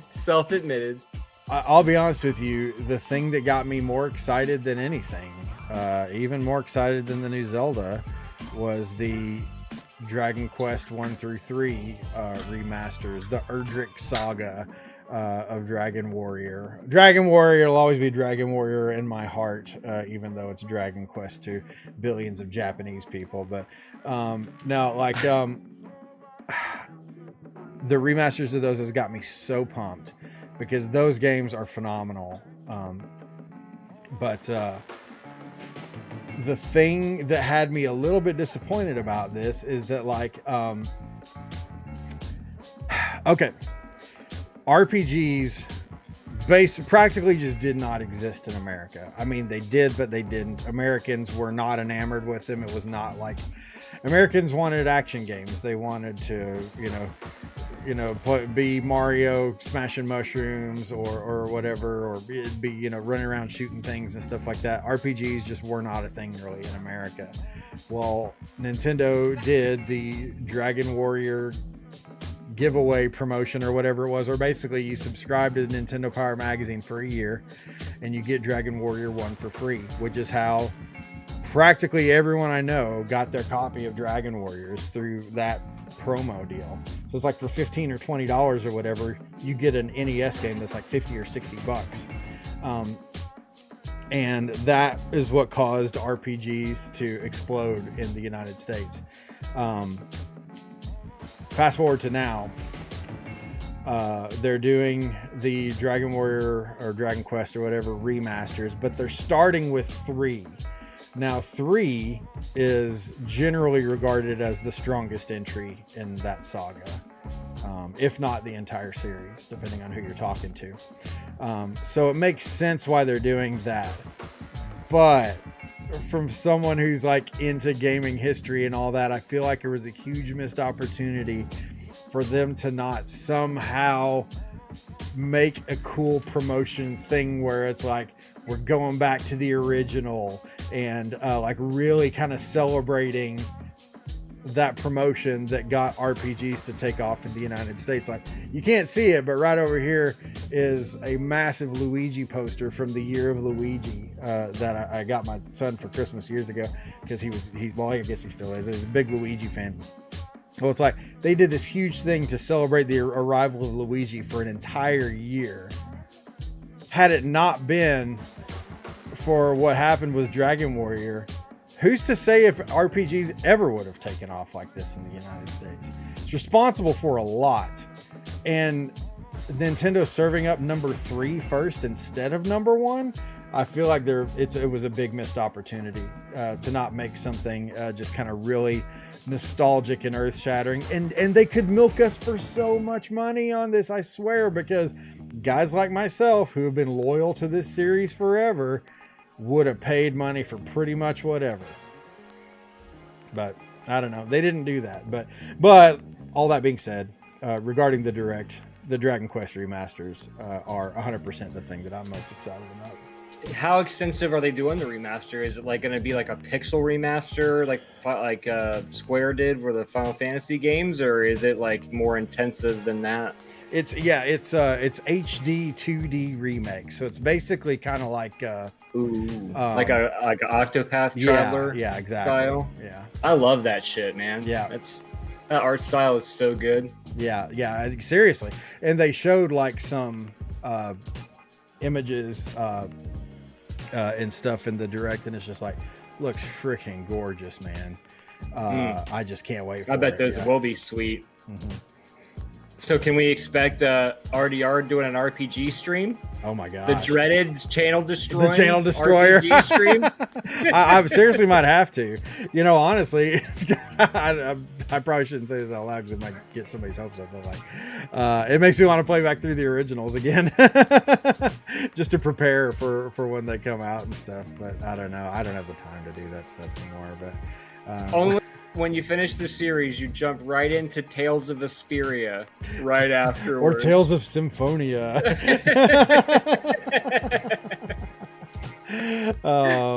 Yeah. Oh my gosh. Let's discuss Silk Song. Okay, everyone was really pissed that there wasn't any Silk Song talk during the direct or during the state of play or whatever.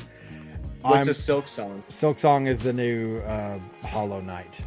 It's been pushed back and pushed back and pushed back, and everyone's losing their minds about it and stuff like that, and understandably so.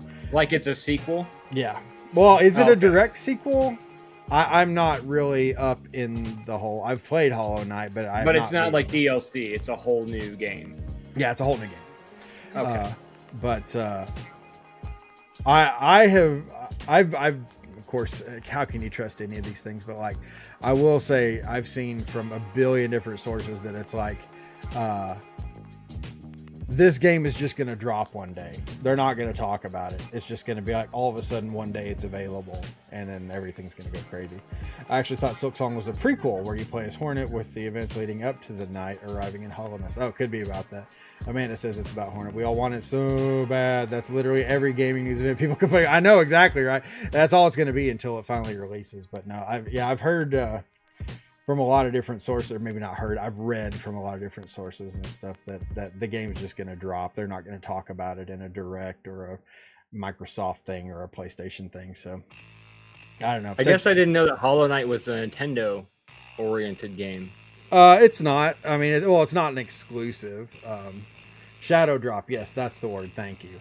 Well, just that it would be like in a Nintendo Direct. Well, right, and that makes it sound so much more official.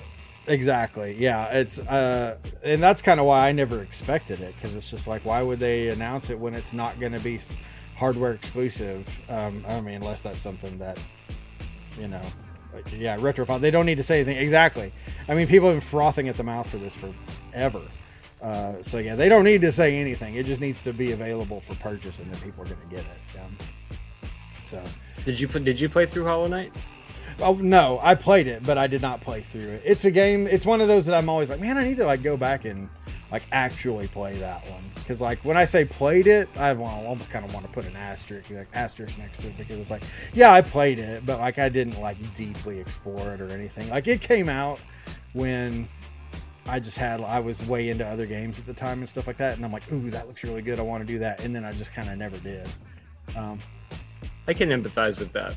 Yeah, that's just the tough thing, man, especially with streaming is which is the kind of the conversation that we skipped over here, is that you want to stream these games because you want to play them and you want to be able to share them with other people, but sometimes streaming them makes that a little problematic, because of how people react to that when you're live, and can kind of wreck the experience or whatever.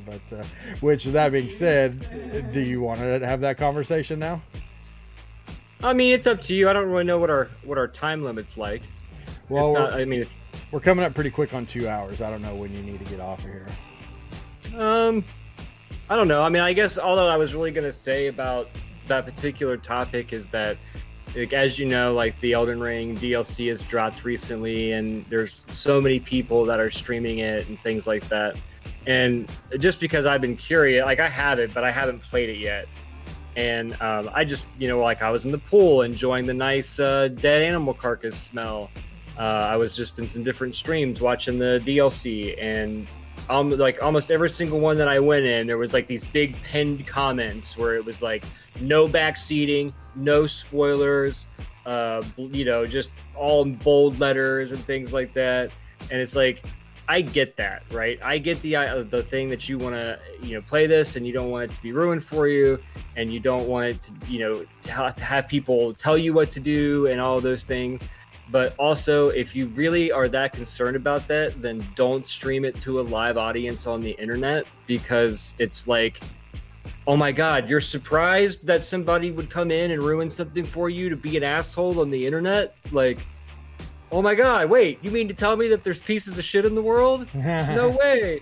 And it's like, so they would just get so bent out of shape about the moment anybody asked anything. Because it was even like people would come in and not even say really anything that was be spoiler related. Just be like, hey, have you fought this boss yet? Or whatever. And then everybody in the chat would swarm and be like, no spoilers, no backseating, this is his first playthrough, blah, blah, blah, and it's like guys crucified for just asking a question about, fucking DLC content, and it's like, if you're going to be, that's what I'm saying. Like, if you're going to be that butthurt and that serious about it, then just play the game and enjoy it without a live audience, right? Because I mean, part of the thing on the internet, like, there's no hopes and dreams on the internet. There's no well wishes on the internet. Like, the internet is a wild west everywhere. People get off on ruining people's day on the internet. It's just a thing, right? So yeah, there's probably going to be somebody that comes in and ruins something for you especially if you're that hardcore about not hearing the spoiler. It's almost like you're inviting people to come in and ruin it for you. So I don't know. That was my thing, just because I witnessed it on a few different streams where people would ask, not even necessarily like innocent-ish type questions, and they would just be like chastised for even breathing a boss name in a chat. Like, so I was just frustrated by that, and I was just like, I just can't believe that people are this serious about it. Like, like, come on. So many streamers seem to hate everything about streaming. Yeah. This was like, this topic Adam brought up like right before we went live, so we haven't really discussed it or anything. But one thing that I did say to him is, I'm like,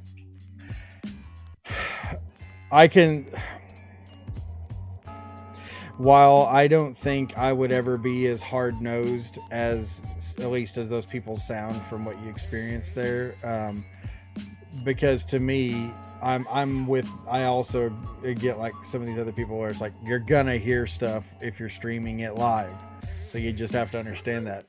But it's like, yeah. I can empathize though with not wanting things spoiled and wanting to figure it out for yourself, because like, not so much for me, because like, streaming isn't my career and never was my career or anything, but it's like, I only think of Old Man Sith as just because he's the only career streamer that I'm friends with. But it's like, for him, that's his job. And especially because he streams like every freaking day. What's up, Sam Kuwaiti? Sam Kuwaiti? Either way, what's up, Sam? We were just talking about you earlier, Sam. No, Sam Wise from Lord of the Rings. But no, what's Sam up? Wise from different right, Sam. Different Sam. What are your thoughts on hey, unless you're Sean Astin in incognito. But no, like for guys like OMS, I could see like your people want to watch you play these things. They want to watch you experience the things that you care about, and that's going to make for great entertainment and stuff. And he only gets, I mean, well, just like all of us, he only gets one shot at experiencing it for the first time. And so that essentially means if he's going to share that with his people, which is part of his job, he never gets the privilege of being able to experience anything like unadulterated, and I'm not saying that he does this or whatever, because honestly, I don't think OMS gives a fuck, but right. I don't think he's that kind of streamer or that kind of guy. But I've never had beer before, but what do you think is a good starter for me to try? Ooh, good question. Let's break the topic for a second. Chat, chime in if you guys have any suggestions. Sam says, I've never had beer. What do you think is a good starter for me to try? I personally, Retrophile says Guinness. Guinness is a very easy, I feel like it's an easy beer to drink. It's also kind of heavy. I think Guinness is a good suggestion. I was gonna go Corona because Corona is pretty light and crisp and it's cheap and you can get it everywhere. Corona, we've joked about this before, but of all the quote unquote basic bitch beers that are out there, Corona is my favorite. I think it tastes good. Like I said, it's cheap. You can get it everywhere. Yeah, I think that's one that I would suggest. If you like orange flavored, Blue Moon is a good option. People love Blue Moon. I don't. But I would say that's probably a good option as well. Newcastle Brown Ale. If you find that it's too orangey for you, they have a Blue Moon has a light sky. That it's a kind of like a Blue Moon light. Mm-hmm. And I do find that to be very drinkable as well. And it's funny that you say Corona. The first beer that I was ever able to drink in its entirety was a Corona. Yeah. My first full beer. Before that, I always had a couple drinks out of my dad's disgusting Busch Light or whatever he was drinking. That's a dad beer. It is. Oh, Fat Tire is good, Amanda. Yeah, I like Fat Tire. And I never liked it, but I did like Corona enough to commit to 12 ounces of it. Oh, really, man? I love Corona. Drop a lime in there, hell yeah. It's crisp, it's light, it's not. Well, I guess I just said it's light, so I don't need to say it's not heavy. It's not overly hoppy or anything like that. If you hear someone describe a beer as being hoppy, hops are like the part of beer that's bitter. So like IPAs are very hoppy. I hate IPAs. They're just bitter as hell. And I think that the people who love them just pretend that they love them. Because that's not true. They're terrible. I said it's what I think, dumbass. I didn't say it was the law. No, yeah, I cannot stand them. Way too hoppy. Amanda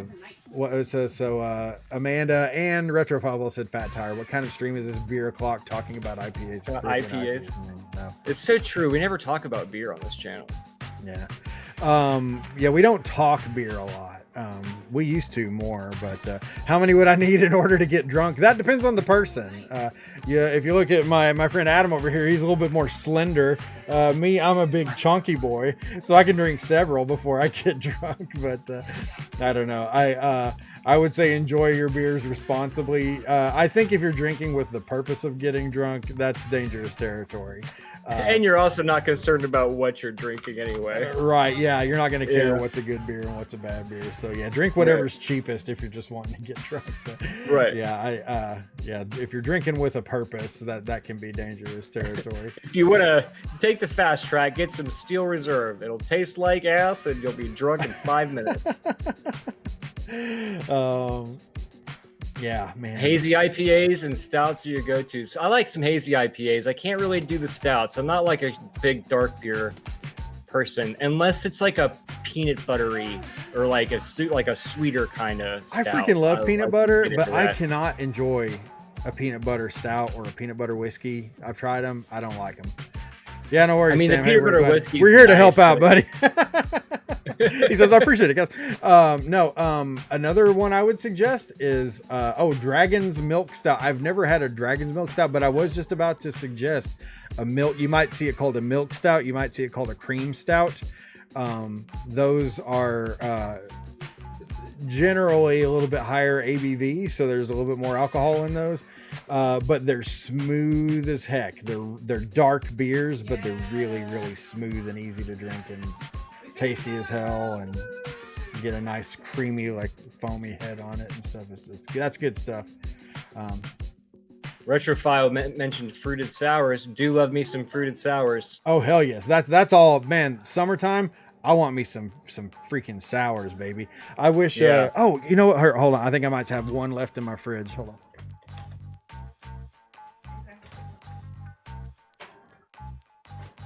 Final stream? No. Well, this is the final Twitch stream. We're going to be on YouTube exclusively after this week, just to have all of our concentrated efforts over there. This is a link to the channel.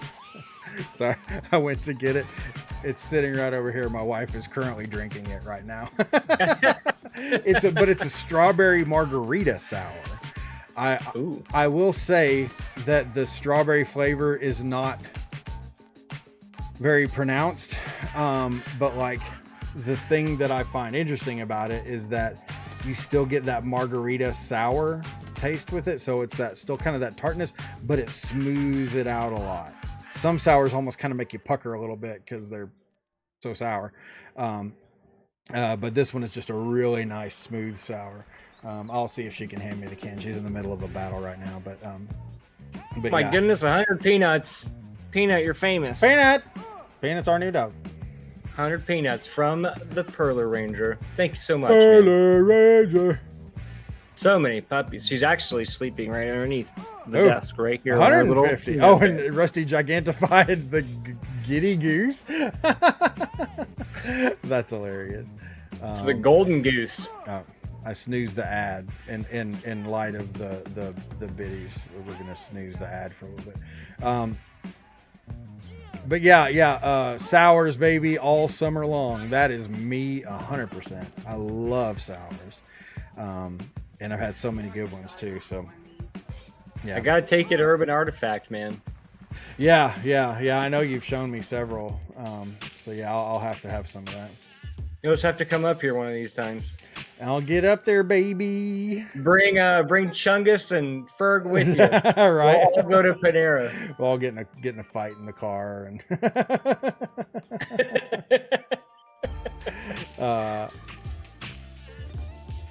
so we've aided Sam in his journey to get drunk. Pat yourselves on the back, team. Yeah, we did it. I've been steadily at Panera. What? I literally just went in there yesterday. Why is there a bucket in the background? Oh, you have a bucket back there. I do have a red bucket For back extremely long streams. Yes. I have this part cut off on my regular camera so nobody can see me pee in it.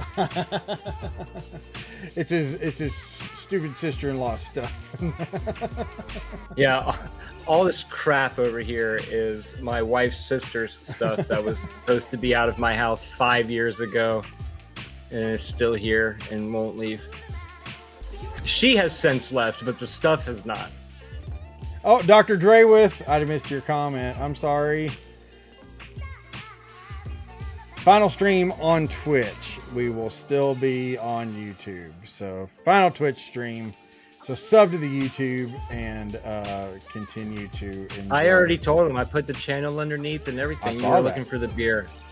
You were looking for the beer. Yeah, I was looking for Thanks. the last beer that my wife is drinking right now. My wife. All right. Why isn't there LEDs and neons on the bucket?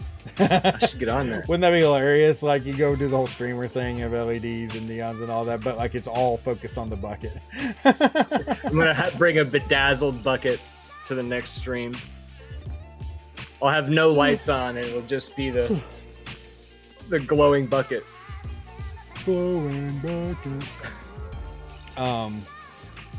So we have a little exercise here that Adam has decided to challenge us with. As some of you may be aware, kind of late, but my first beer was a PBR. I like it though. PBRs are good. It's pretty middle of the road, I'd say. I think most pretty accessible beer. Dad beer for sure. Yeah. Oh, did I tell you that I tried this beer called Happy Dad? She said it was awful. It was awful. Yeah, I was an unhappy dad. You had two things. There was two types of tea, I thought. Yeah, Happy it was Dad. a Happy Dad. It was like an Arnold. It was like a hard iced tea, but like an Arnold Palmer. So lemonade and tea, and that was no good. And then there was another one that was like a blueberry tea, and that one was also no good. So not buying those again. But anyways, Adam, or some of you might be aware that Justin Timberlake kind of had a rough week this week.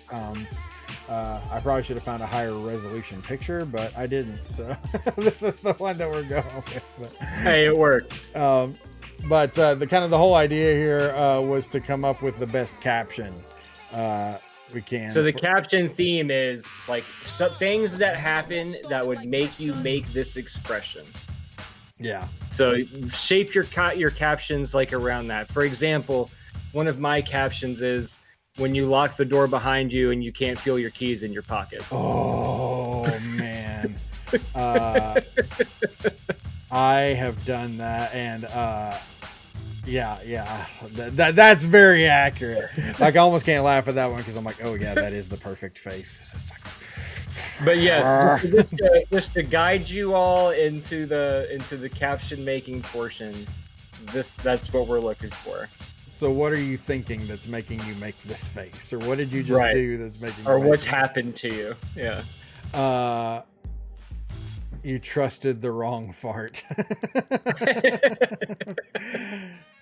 You think you're just gonna let out a little squeaker, and it's a little squirter. It's a little squirter, and you're at work.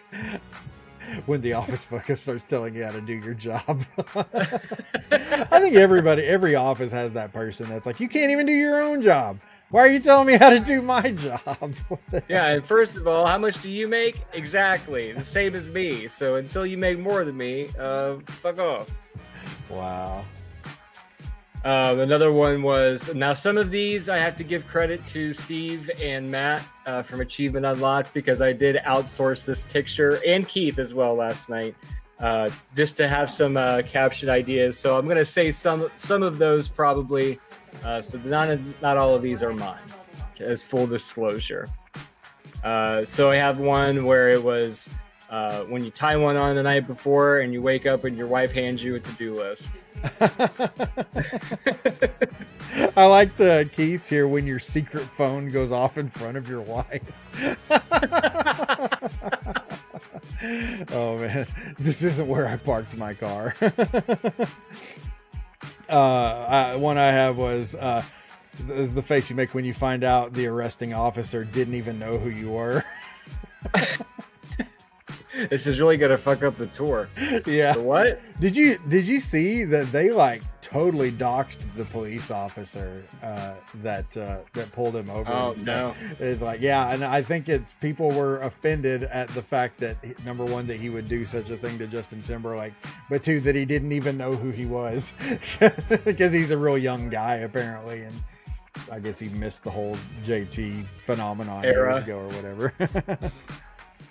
When your drunk passenger lets slip he has weed in his pocket during the traffic stop. Wow. There was one where it was when a party of 9 comes into the restaurant 10 minutes before close.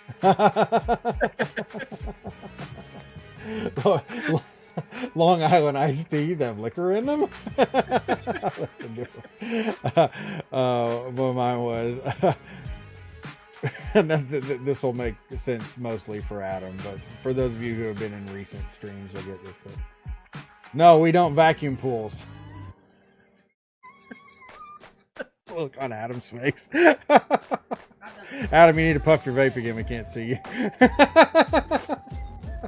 And mine with when you find out you've got a dead possum under your deck.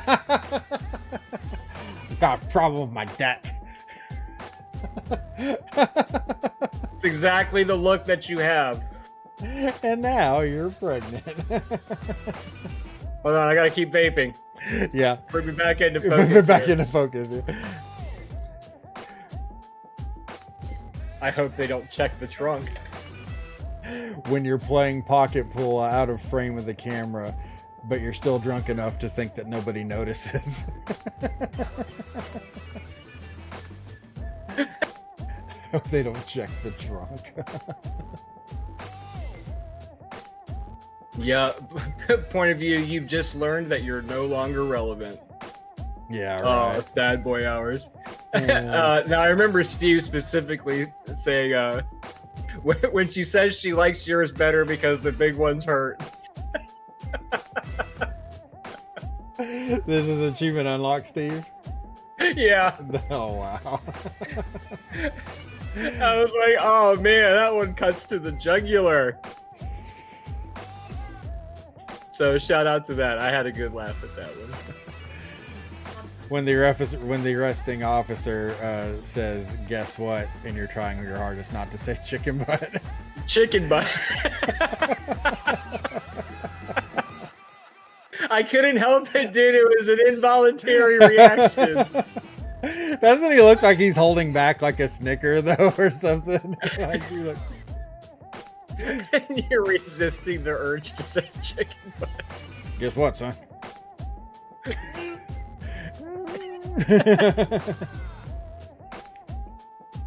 Yeah, so I always thought this was a fun exercise. I think another thing I was thinking is if I found a captionable picture, I should put it in the BOC Discord and let you guys have at it for like the week, and then that way you guys can do your homework, and then we can all share our thoughts on the podcast together.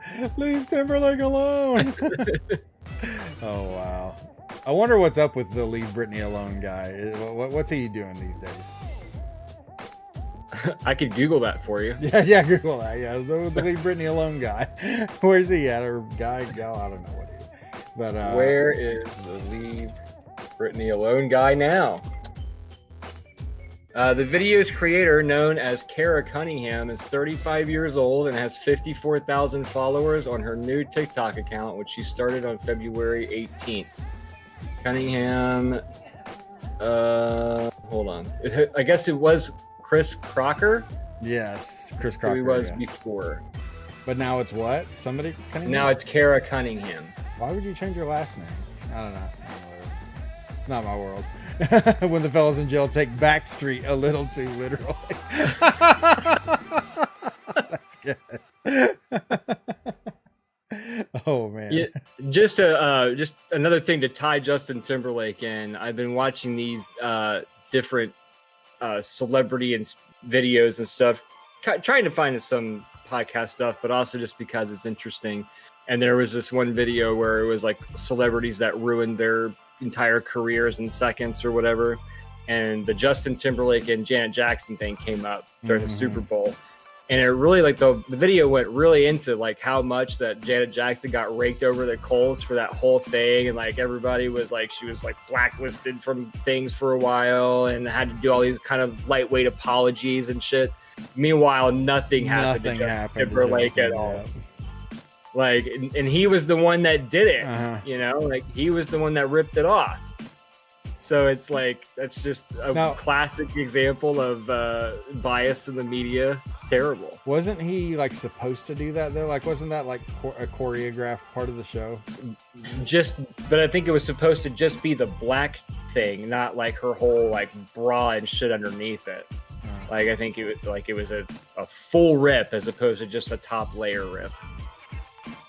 Why would you even do that? I still don't, like, how is that cool? How does that make the show? I feel like it had something to do with the theme of the song or something. Like a danceable slow jam style. Yeah. Where you're getting somebody undressed when you're listening to it anyway. Yeah, I thought the showing off the titty was the point, and then they just have buyer's remorse afterwards. When you're a door-to-door Bible salesman and you get that one meth lady who goes on a conspiracy rant for a while. Boy, if you really want to see something sexy, check this out. Adam's dad's keys! I was gonna say, are you gonna pull in a picture of my parents? Look at those keys. They're so accessible. Keys. Always within arm's reach at all times. Give the keys. You're never gonna have the face where you lock yourself out of your house with those big boys around your body.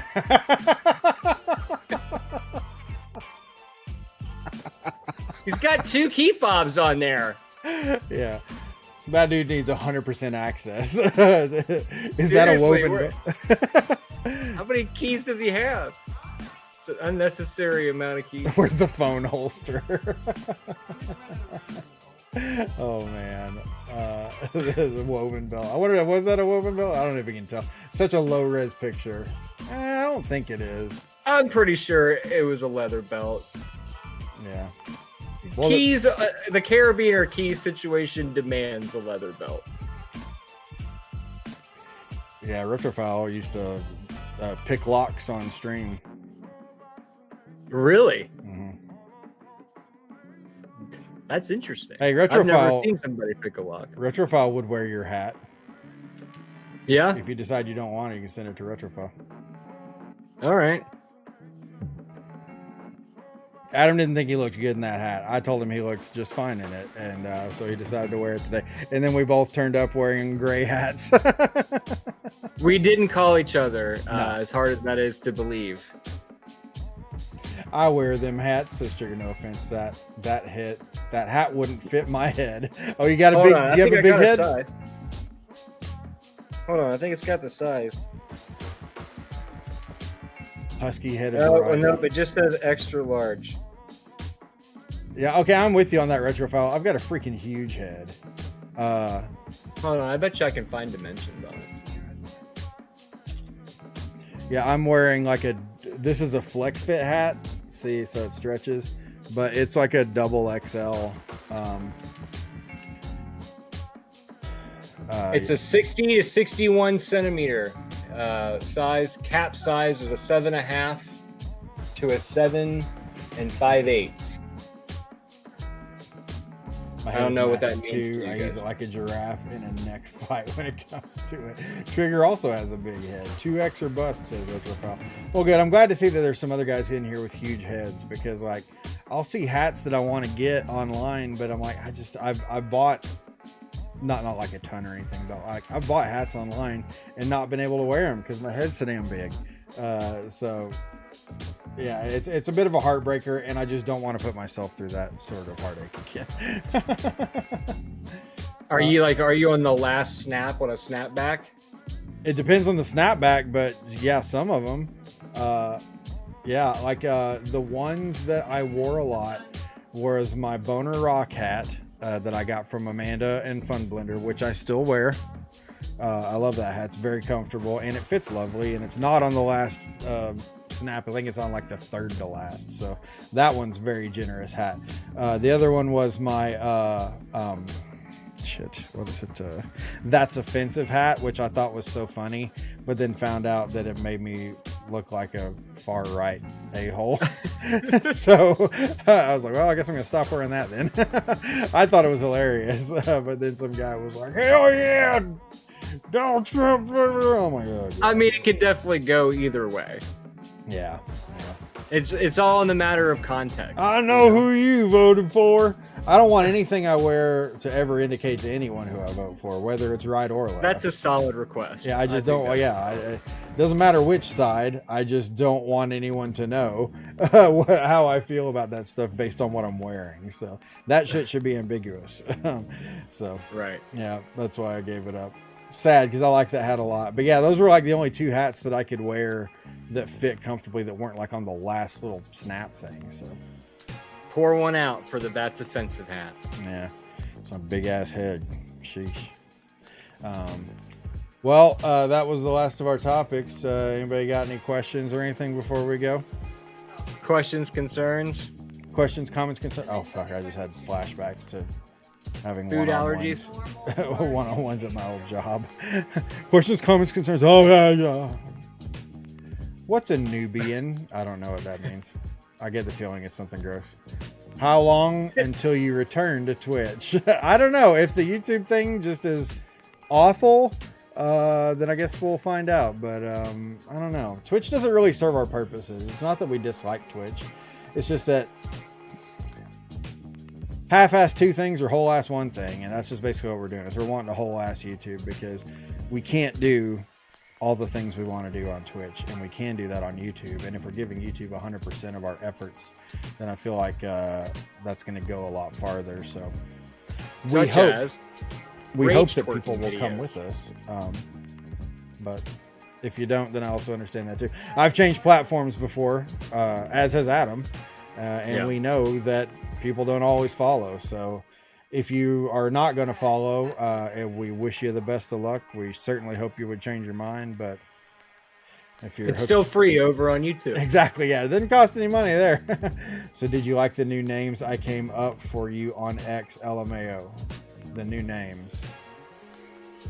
Oh, Do you know the Muffin Man? I forgot what you wrote. I remember you commenting something, but I can't remember what they were. I did actually end up going ahead and changing my name though. Finally, my Twitch handle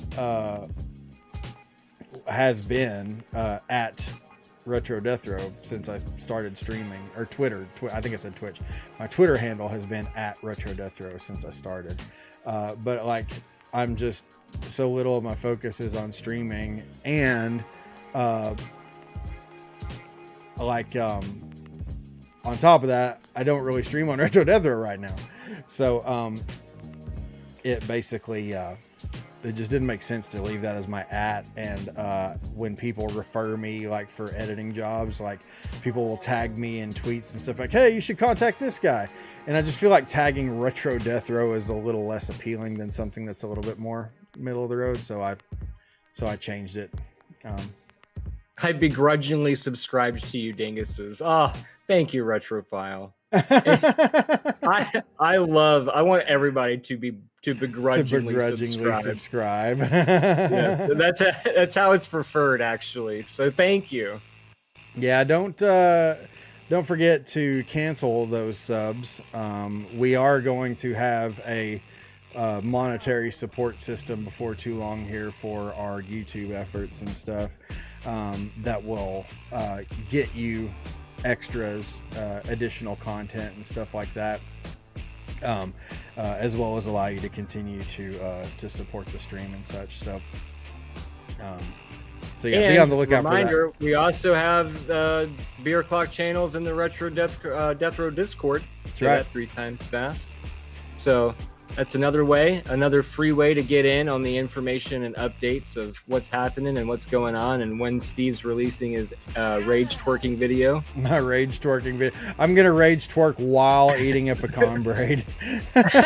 Freshly microwaved pecan braid, twerking the hell out of things. Whatever with the Panera you're angriest in will look on my explode face. when you do that. Yeah. By the way, if you guys ever need, I make emotes for free. I think we have to be monetized on YouTube to get emotes. He's telling us that as we're leaving Twitch. Right, yeah. We'll eventually get there. We did lose one subscriber though on our YouTube channel. Did you see that? We went from No. 204 down to 203. Oh, we're up to we're up to 205 now. 2 new people subscribed. Hopefully today. Oh, Sam subscribed. Hell yeah, Sam. Thank you, Sam. I don't know if you're still in here or not, but Hopefully you're not drunk already. yeah, right. I've never drank when he's over there smashed. Like it's like drink my first 3 beers. Oh my god.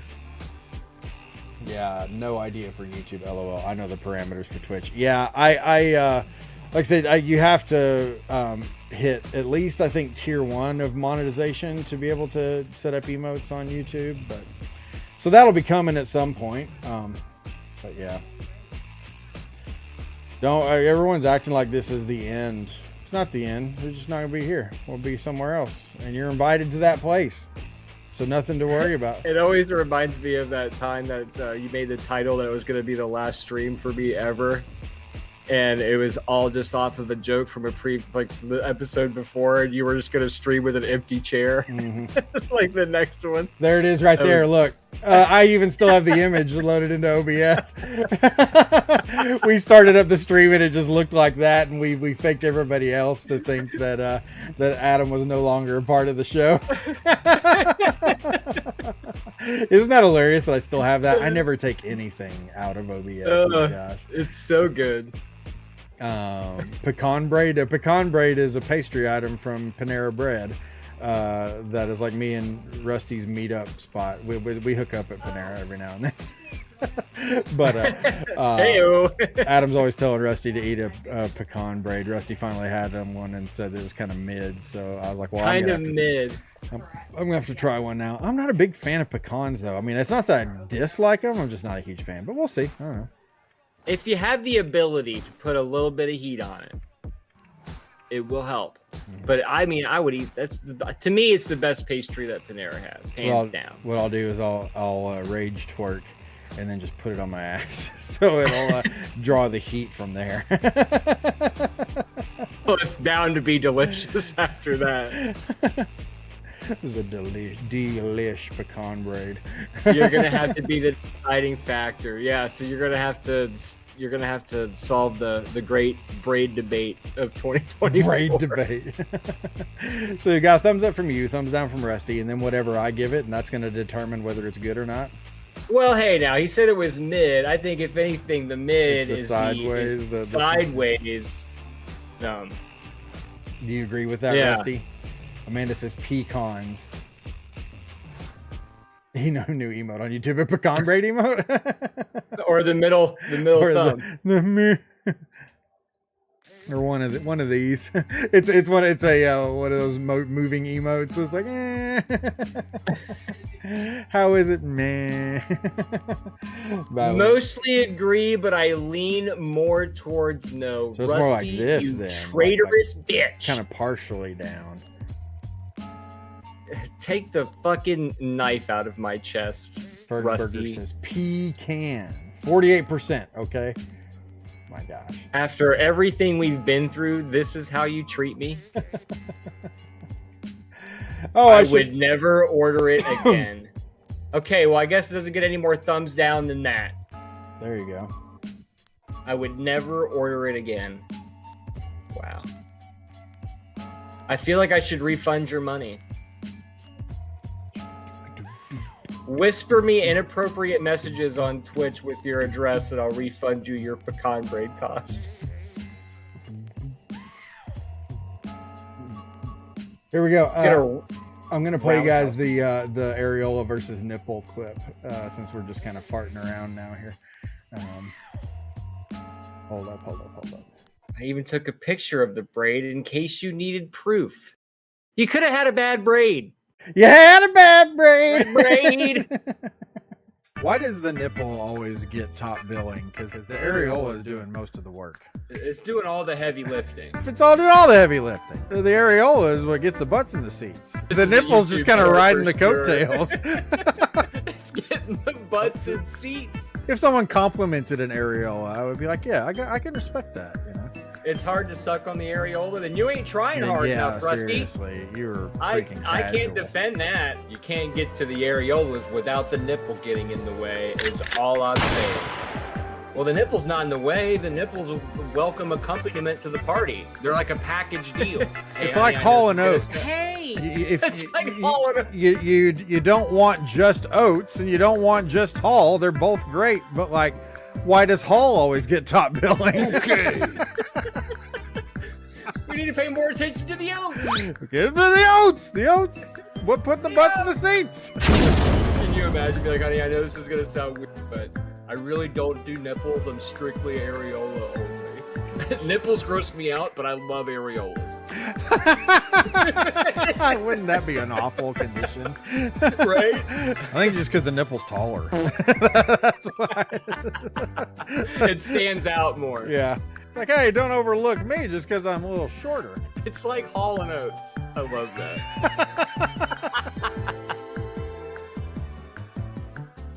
Why does the nipple always get top billing? Because the areola is doing most. There we go. Yeah. It was starting to play all over again. Oh my gosh.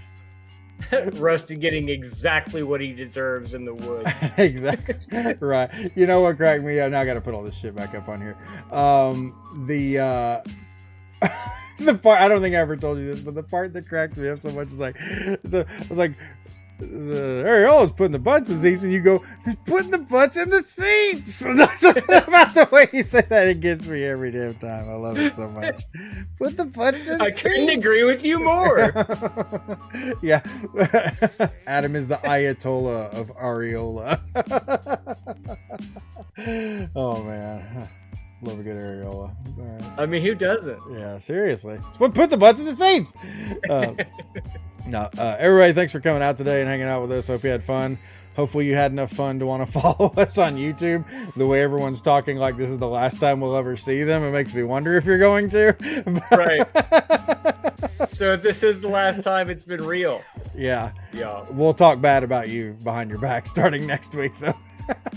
We're gonna do a roll call next episode, We'll and be if you're not there, marking you're dead down to us. all your names. These are all the people who didn't care enough to come over here to- Come over to YouTube. to open a different app.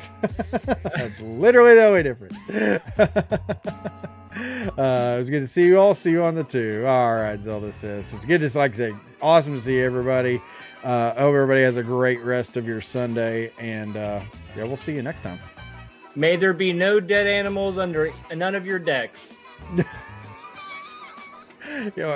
No dead animals under your decks. You don't want any. You keep the animals away from your decks. And may your areolas be plentiful. Be smooth and your nipples be tall. Swing low, mighty chariots. May all the butts be put into all the seats. You gotta pay attention to the oats.